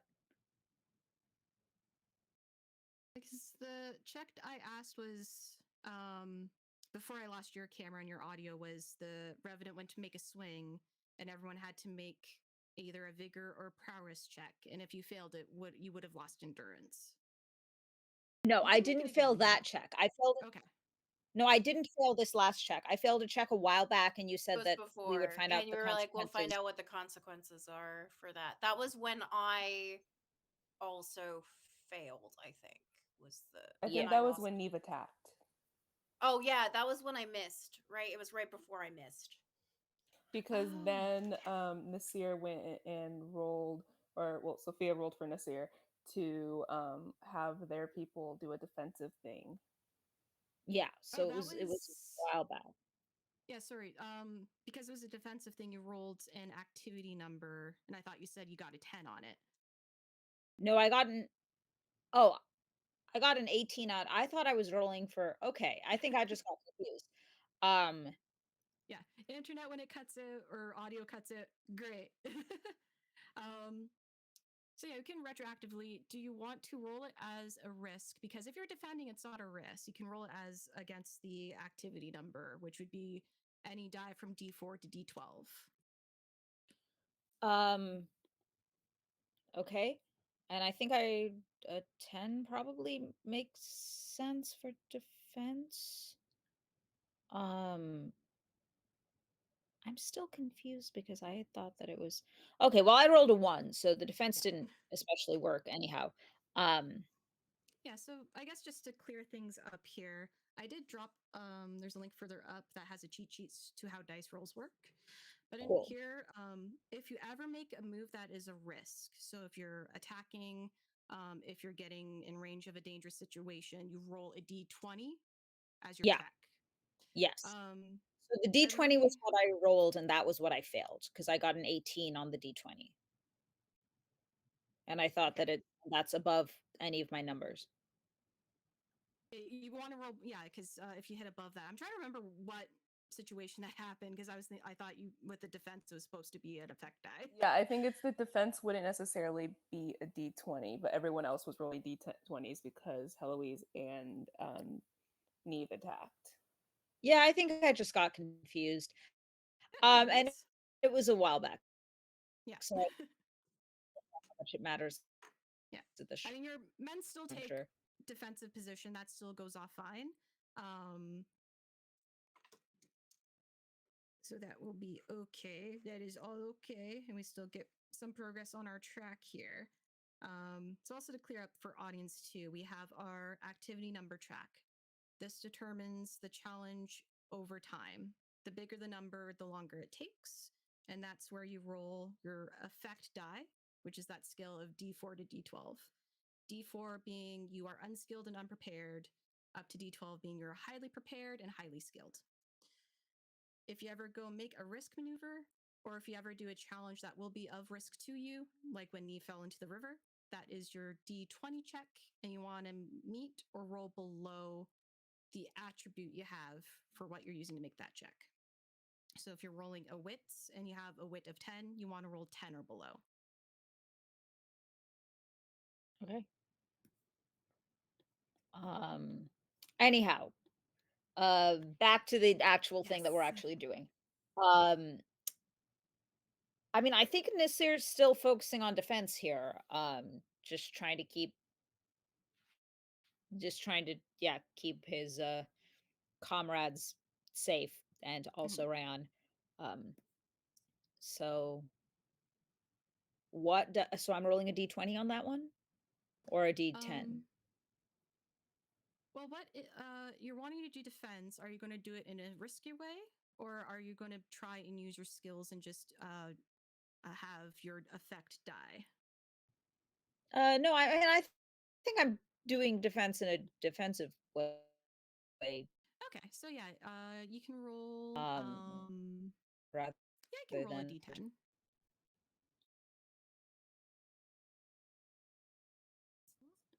Did we lose you again? Did I lose you again? I rolled Frozen for me too. Oh, you rolled a 5? Okay, I heard a 5. all Okay, right. awesome.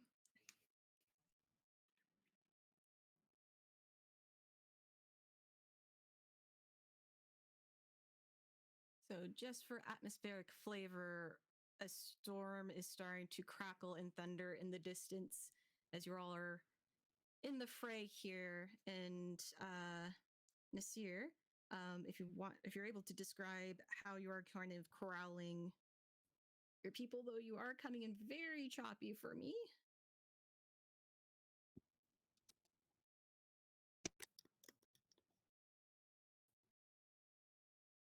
Wi-Fi may have given up. Yeah. I'm gonna switch to. I'm gonna guess hotspot was my the missing Wi-Fi word there. switch. Yeah. Sorry. Okay. Change. Okay.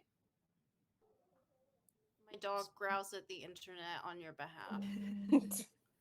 My cat stares outside the window longing for your internet to get better.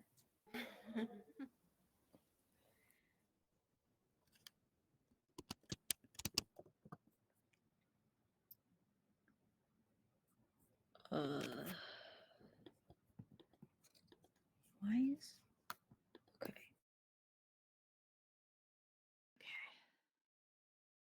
So I guess for this moment, while we are waiting for that descriptor from Sophie on the actions of Nasir, but we know they're defending his and his troop, along with if the other knights decide to include their troop in that, they're taking a very defensive stance and supporting you. So currently, the scene, just to describe, this creature is essentially going to try and rip itself out of the roots as it's starting to get black blight and ichor flowing off of it. So the roots are becoming brittle. So it's spending its time trying to sort of let itself out. Do we have you back? So, context for viewers who are probably confused and frustrated right now. I am in the middle of a thunderstorm and the Wi-Fi is being a bitch about it. Or some language that is potentially less offensive. I have no idea what the last thing you asked me was. I'm sorry. I had rolled Okay. a 5 and then I don't know what else happened. Yeah, so you rolled a 5. So just describe to us what does Nasir do to sort of continue that defense with the troop and those behind them? I think he is probably focused on, I mean, Neve and Heloise certainly because they're fighting. Like he's kind of got people flanking them and they've got shields. And and I don't know enough about combat, but like trying to create a Yeah. balance of they're in front of them, but also not preventing them from attacking. Um, and then he's also got people kind of circling him and Rayon and less for his sake and more for Rayon's. Um, but yeah, I think he's still just deeply ethically uncomfortable with this entire thing because the Revenant hasn't done anything to them, so they're not taking any aggressive action. It is purely blocking using shields and their bodies if necessary. All right. So the Revenant is slowly starting to break out from the roots as they are blackening from touching it. And its guttural, hissing groan echoes out in the cold air. And the air is now getting colder and colder as you're all sort of encircling this creature. Um, but it is going to try and strike at anything that's close to it. Is there anyone that feels like they were within 10 to 20 feet of it right now? So, like, I know you can make an argument for Neve, but I use a bow. So I am a ranged fighter. All of this to say, don't hurt me, please. I'm delicate and fragile. Yeah, Heloise did long range magic and threw a hand axe. So I don't think Okay. she's that close. And she definitely hasn't sent anybody up there to fight. Having said that, there is no reason to believe that it would not come squish me if sufficient. I have attempted to hit it twice and actually hit it once. So Yeah. Yeah, it's got And a couple things sticking out of it now. yeah, same. So the roots eventually from the black ichor and blight give way as its body lurches forward and begins to raise up the great sword to you, a great sword, to it, closer to a short sword or a dagger, and it just sort of snaps it up in a quick movement before a hissing groan sort of echoes out and reverberates within the valley. And even if it's not close enough, it's still going to try and swipe down at all the people that are closest to it.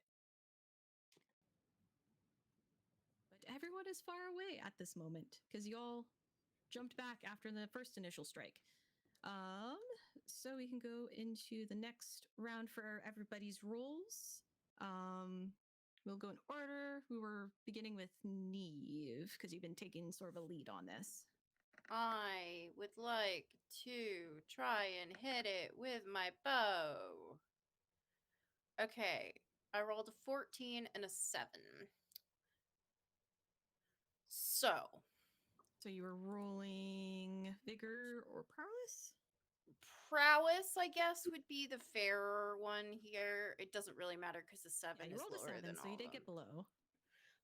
I would like to try and hit. I'm going for the sword arm because the sooner it drops the sword, the less it can hit people with it.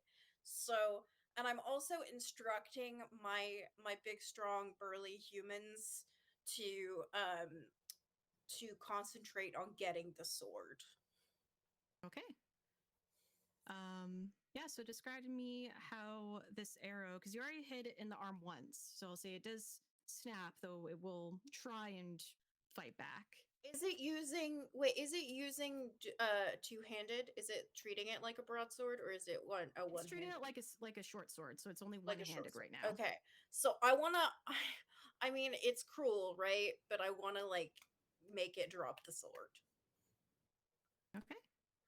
Well, with your successful check on this Grisky challenge, you focus your aim and shoot your arrow out, and as it whizzes through the air, it kind of catches it on that upstring or swing, and you see the wrist sort of crack off from the rest of the arm, and the sword spin for a second before landing, blade point down into the earth and sinking a little bit.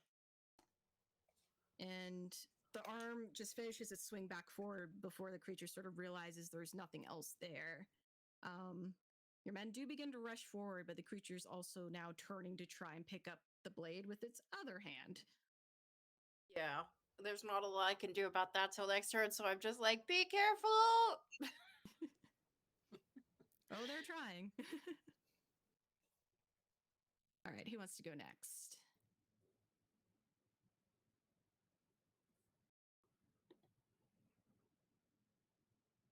I mean, Nasser's just going to keep doing what he's doing. Like he does not want to participate in this fight, and he does not want his friends to get killed.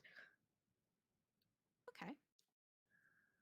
So you Um, can continue the progress track if you like with an effect die. You've been rolling a d10 for most of your defensive stuff, so we can keep going with that. the 2. 2. Okay. So I'll also give you an option as well that if there's an action that you want to help with, you could always roll a luck die if you want to help that person. Or if you want to argue that you are trying to give them advantage if they don't have it already at any point, just to give you options so you don't feel like you're repeating the same thing all the time. Yeah. There is also like we've seen Neve and Heloise interact with their goddess and their faith. You could always send a prayer out within your own as well. That can affect things. Yeah. Can I do that? Yeah. So say as part of your roll, you don't have to roll again. Okay. But you do send a prayer out. So how does that look as you're sending this prayer and sort of guiding your people to keep that defensive line? I mean, it's Nasir, so he's singing. So he's probably not doing the full generally his prayers involve more emotions than seems smart in a battle context, so he's probably just going Yali tu rahe makar ya mola tu fazalakar, which is specifically a prayer for mercy. Like he's not even praying for victory, he's just praying for this to end with as little bloodshed as possible. All right. Beautiful. And though you are in this moment of prayer and song, everyone else hears your voice carrying out in this beautiful melody and overpowering the angry hissing and moaning of the revenant that is in a moment of thrashing to try and reclaim its blade. And for that brief moment of prayer, you do see that this black ichor that's been eating away at Heloise's vines that she had summoned up to contain it sort of retract a little bit.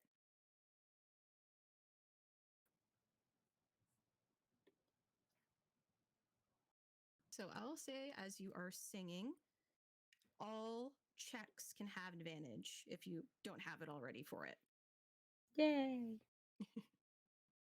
I did Alright. something. Yay!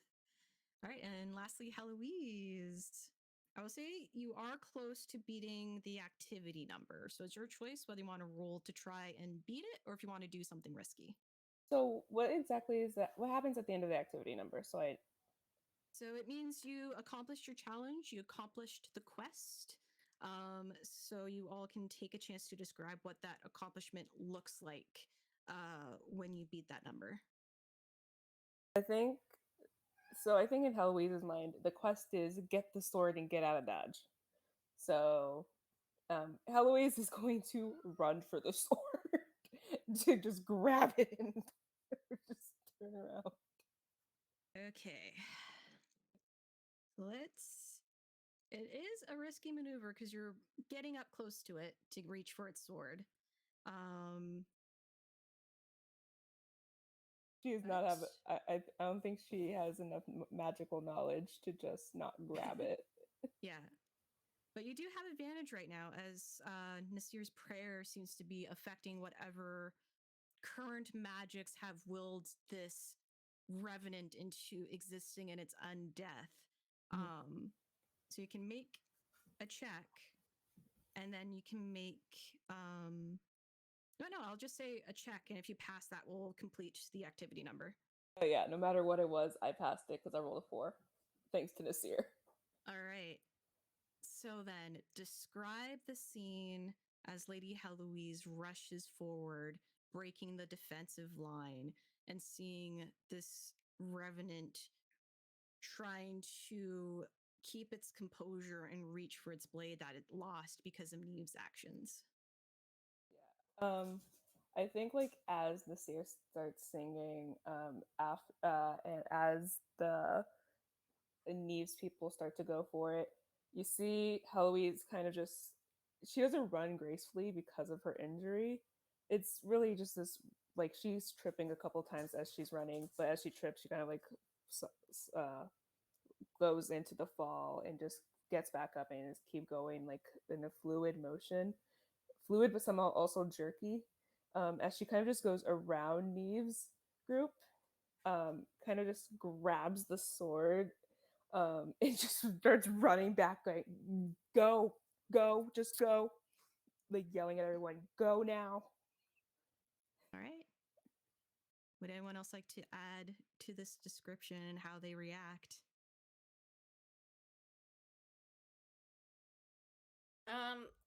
I think Neve is like, I mean, she wants her people to get away from it, but she also like there is an element to her caring for the paranormal that wants to know if there is a way to put this like creature to rest.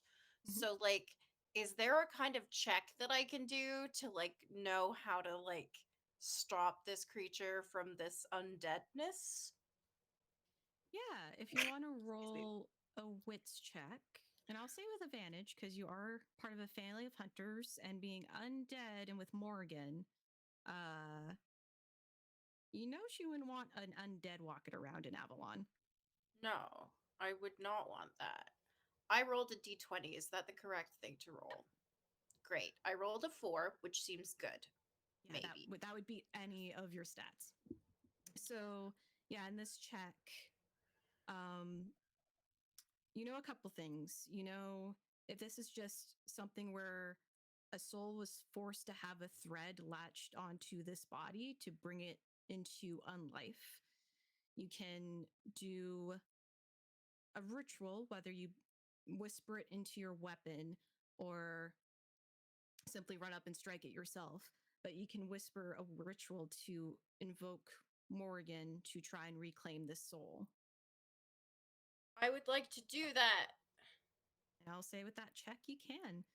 So, how would you like to put this creature into rest and send the soul back into the resting grounds where it belongs? I think that she bends down and touches the earth with her bow in one hand, and she looks directly at the creature and says, "Go back. This is not where you belong." go back to the earth from which you came. And she calls upon Morgan in the spookiness to help. All right. So as you make that sort of plea to this wandering soul, it was still in the moment of thrashing and now angry and wanting to go after Heloise. It sort of turns its head towards you, the blue burning in the skull sockets, like of the eyes. You sort of see its body shiver for a moment, already becoming weak. Whatever dark magics are holding on to it and forcing whatever fragment of soul to be existing in this moment. It's almost as if something snaps, the body falling forward, but this blue energy of a soul lifting back. And you see a figure of a half giant man, long, wild hair, very strong, squared structure, but just like a wisp of a figure. Soft blue in color. And from the once hissing, groaning, angry sound that the body was making, there's just a very soft whisper of a relieved sigh as this ancient spirit takes in a breath before it's whisked away in the wind to find its peace.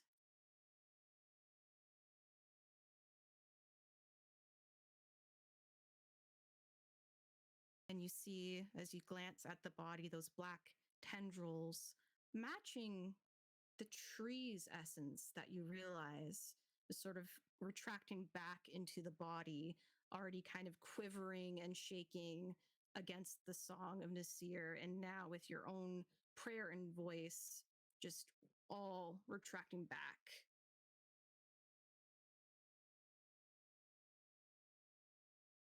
I think she just looks towards the bow and she says, "Thank you, my lady." Right.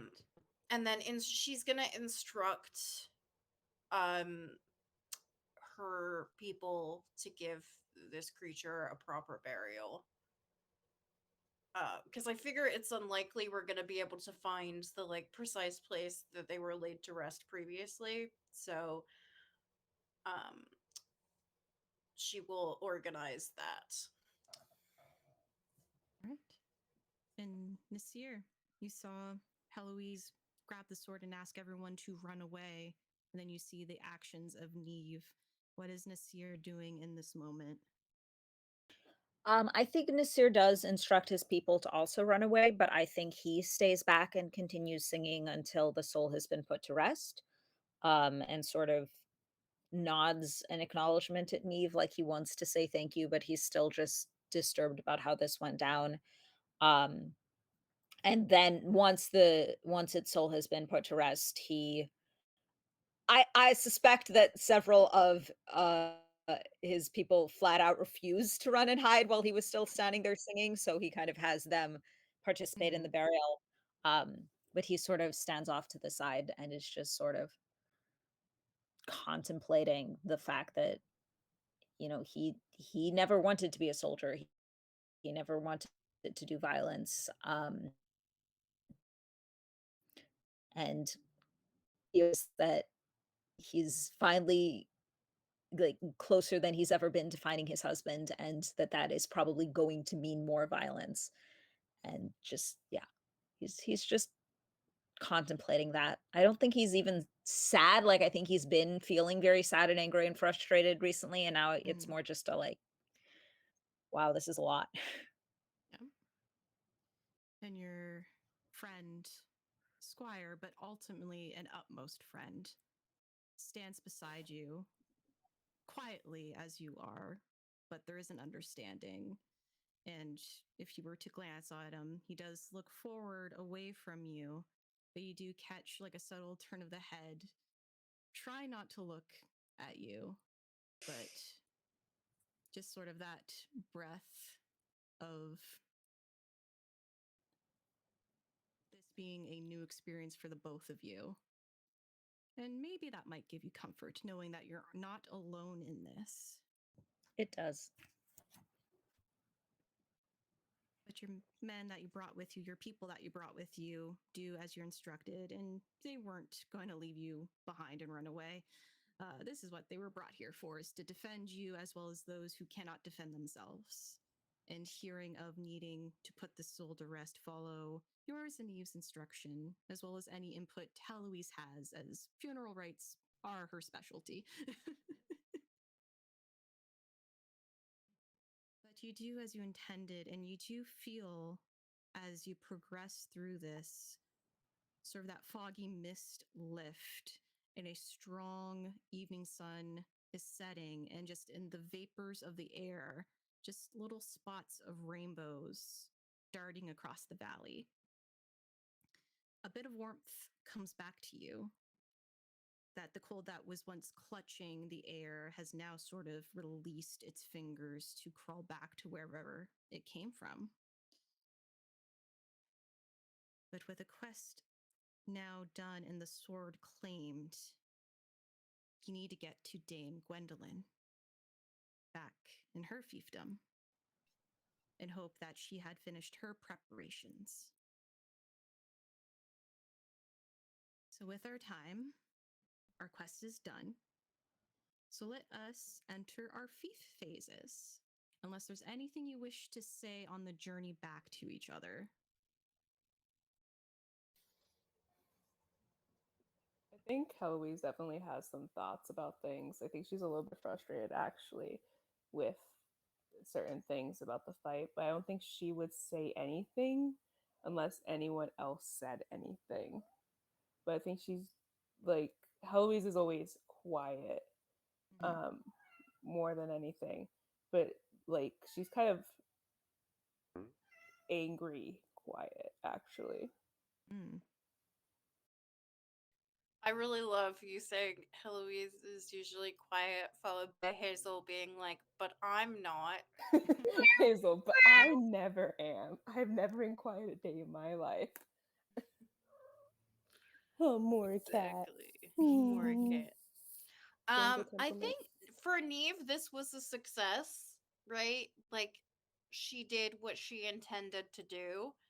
And I think that she is not morally torn about what happened because, like, putting souls to rest from undeath is like her specific mission in life. So I think she's like quiet but satisfied quiet, and is probably like occasionally, she's not like overly chatty, but Mhm. she is like, she will break things up occasionally, like, we should really stop for get some food. um I heard there's a little inn up here, and she's the one who's talking, I think, is really what's happening.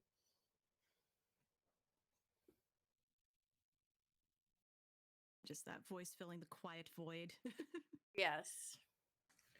Yeah, I think once Nasir finishes having his moment with Ryan, he does follow, but he's definitely not participating in the conversation. And I think yeah, I mean, Nasir tends to be very aware of other people's emotions. So I think that he notices that Heloise is also upset and maybe just kind of comes to stand near her. And probably they're both just quietly not thrilled with the situation, but no one wants to talk I about hate it. to say it.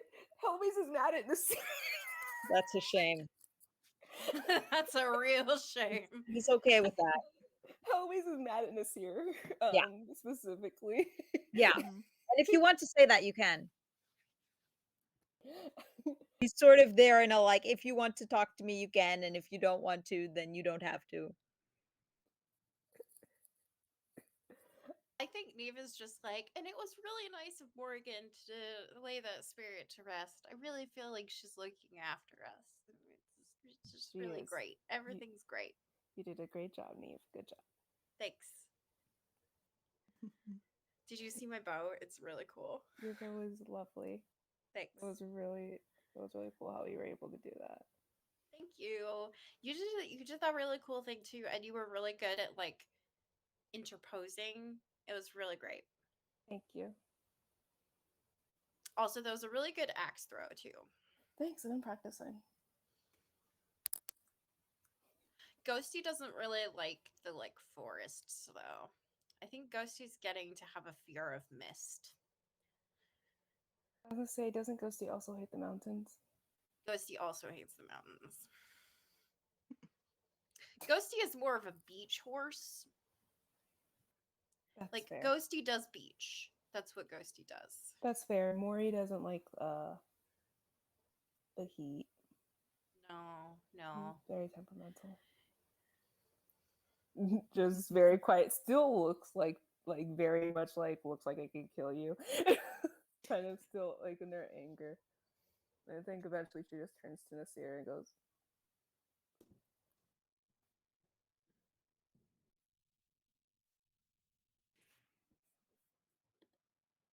I don't know how to have this conversation. I genuinely don't. I consider you a friend. I do not consider you somebody who has my back in a life or death situation now. Neve should not have attacked first.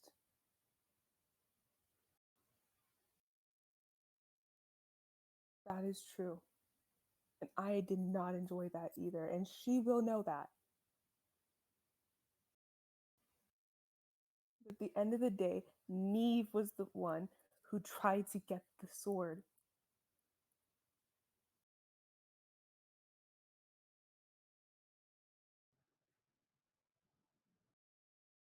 I know that you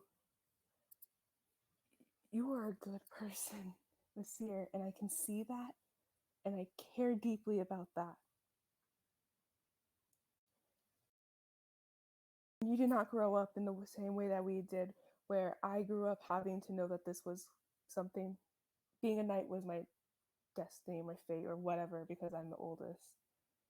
Or Neve, for the reason she's fallen into this position.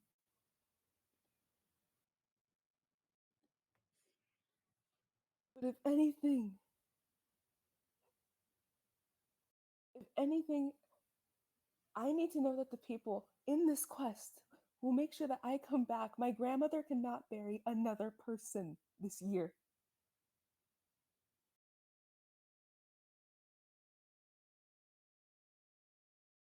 And thanks to you and your inaction defending everybody else, she almost did.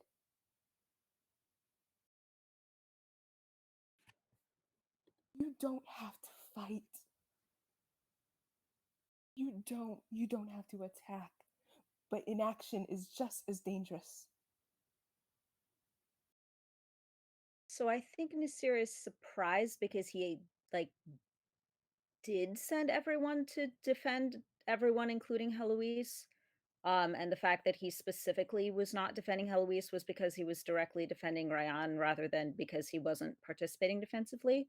So I do think he's surprised, but I don't think it would occur to him to defend himself. I think he would just,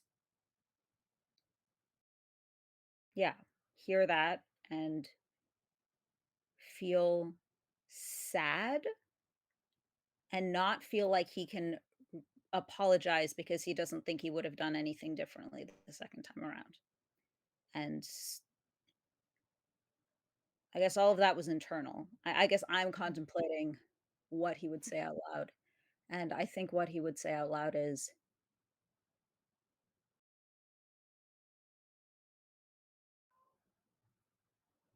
I am entirely willing to lay down my life.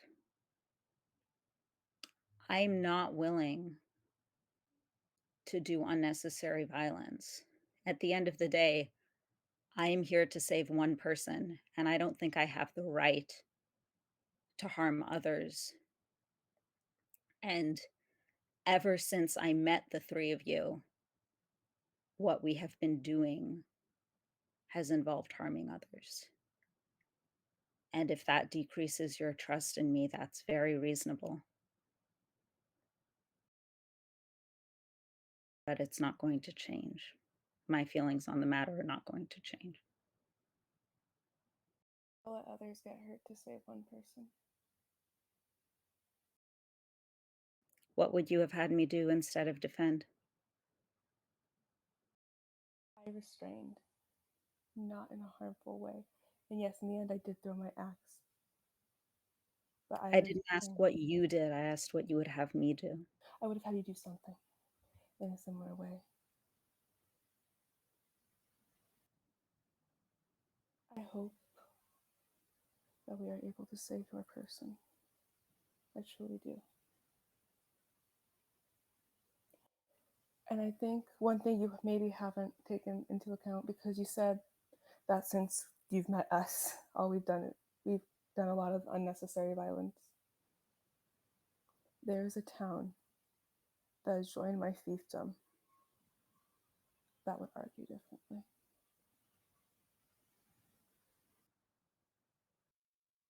If you don't like the way I'm attempting to save my person, I'm very happy to go and do it on my own.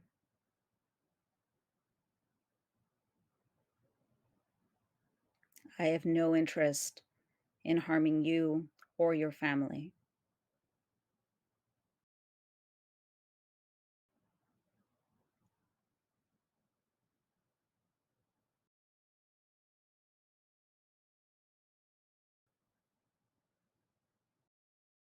I think always takes a second. She just knows that it doesn't matter. Nothing she says matters in this case. And she's also, though, not the kind of person who's going to tell someone that they have to go through something alone. And that's the main reason why she saw her at this, is because it really felt like Nasir didn't care.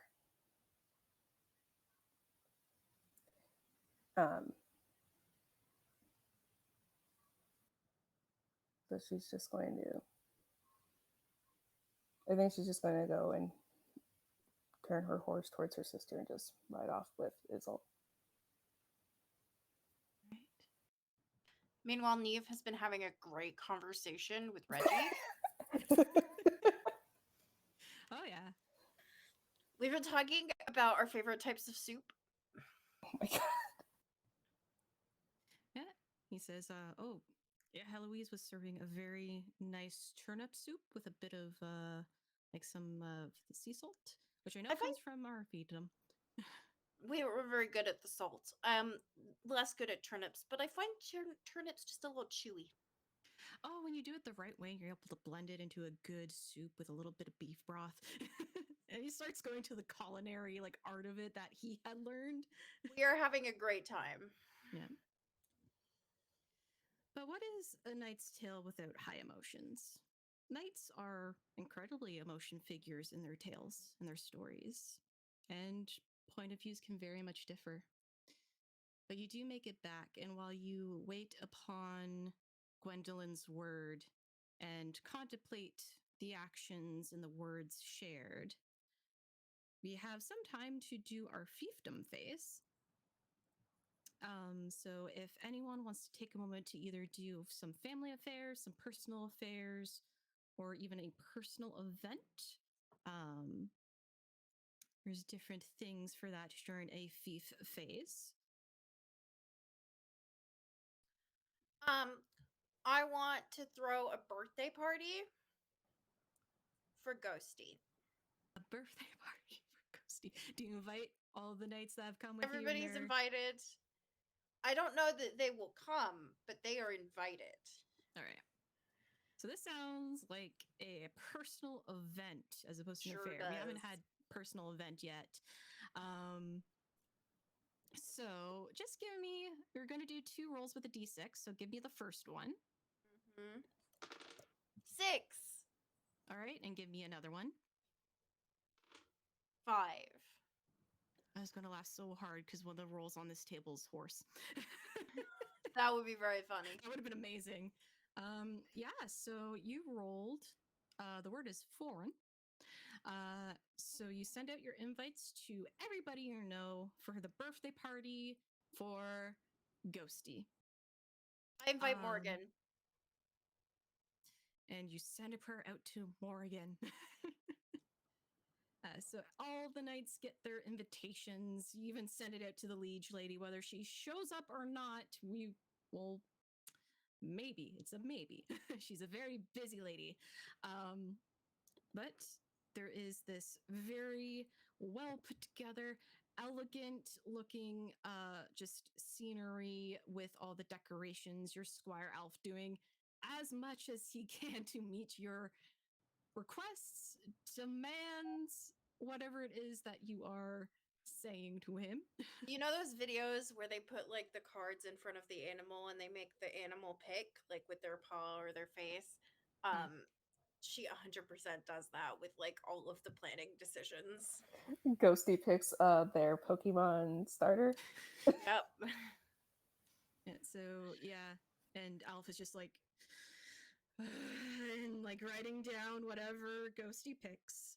And you all get these fine linen letters of invite, well scrolled in calligraphy and illumination. Because overboard for Ghosty, special horse, enjoying a beach party. um, but for some events that go on during the fiefdom, you do find that there, being a seaside, you do have some foreign trade that comes in. Maybe just the word of a birthday party for a horse or what. Um, but a ship from across the seas does enter one of your fiefdom's ports.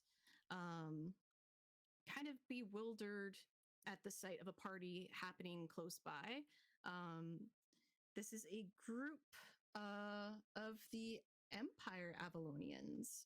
So, in terms of real world reference, Roman, um, but they are the Imperial kind of Empire Avalonians, where the first Avalonians came out of.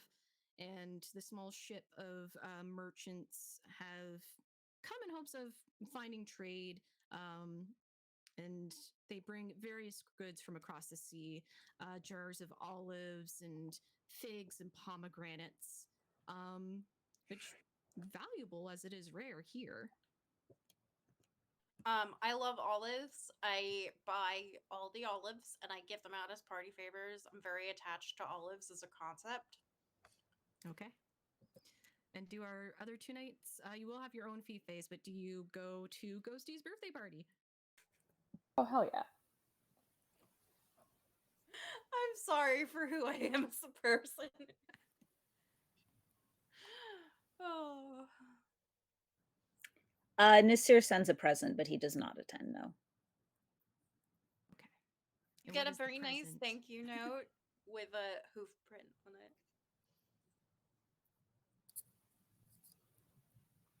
All right.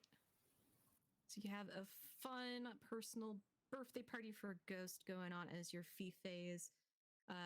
Anyone else wish to say what they would like to do?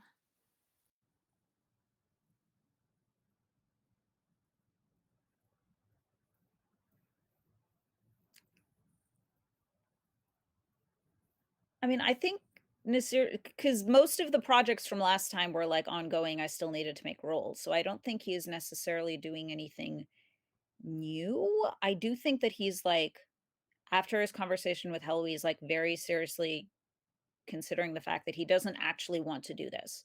Like what he was part of today was completely morally reprehensible to him, and he was still told that what he did wasn't enough. So he's like, I think he's trying to figure out if like, can he contribute something to this and also just leave? And I think he probably concludes no, but I think that's probably where he's at. Okay. Yeah, so you do have one track open for continuing helping your fiefdoms, so they are prepared for when you leave.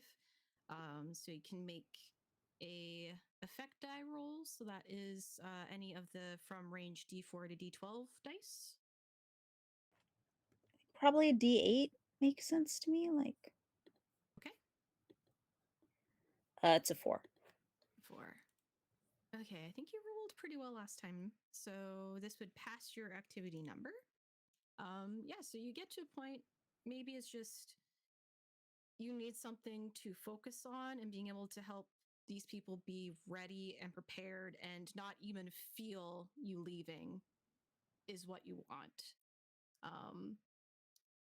So you've talked about bringing in more agricultural to help the farmers, additional cattle for those that do cattle, making sure any port of export and import that is within range of your fiefdom is the most merchant sought after place, so that the amount of trade can bring in bountiful income for the fiefdom and its people. That way, if you leave, they won't even feel any sort of power vacuum. It'd almost be you being a memory to them, if that is what you wish.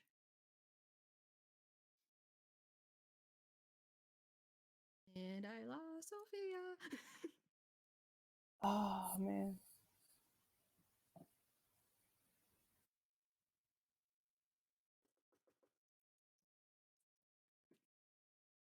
There they are. Okay.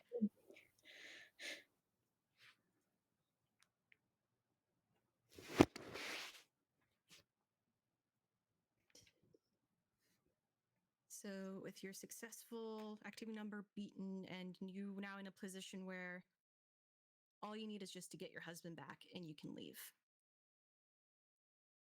You're confident, at least, this fiefdom will be fine. So, we're going to finish our night with Heloise. What would Heloise like to do for her, whether personal, family, or whatever she wishes to do? Oh god, now I'm torn between two things, and both are inspired by Nasir. Um, I'm torn between two. Can I do two things or no? Probably not. Yeah, it's usually one. Okay. Then I'll say the thing she focuses on then, because she has more structure.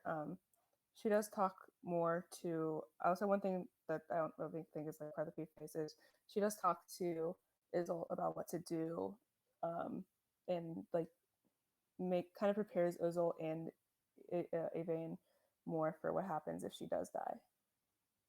Okay, so Um, this. but the main thing I want her to do was to continue learning magic, but learn more of the kind of magic where nothing would have to get harmed. Where so more things like what she did with like trying to restrain, and so where she can be doing things that doesn't necessarily hurt anybody, just buys people time to find another solution. All right. Awesome. So I'll say, at least for that one, that could have been part of, because you still have Reggie around, who is wanting to stay around at this point. But with your sister, that sounds like a family affair. So give me first 1d6 and tell me what it is, and then a second d6 and tell me what it is. 1d6 was a 2. Okay. And second d6 is a 5.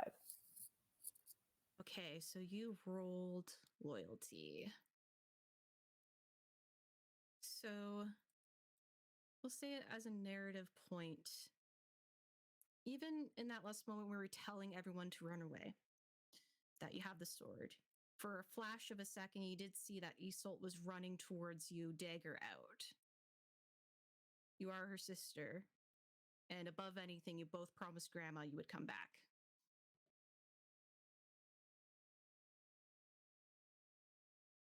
So, as you are working on your own stuff, trying to figure out the magics that won't do any harm, Isolt stays around, now having experienced that quest and the troubles that has brought upon the party. And though she's usually of this stronger personality and still has that, where the typical sibling conflict is always there, she's pulled it back a bit and is trying to help you in a way of respect and loyalty, because she's afraid now of losing you.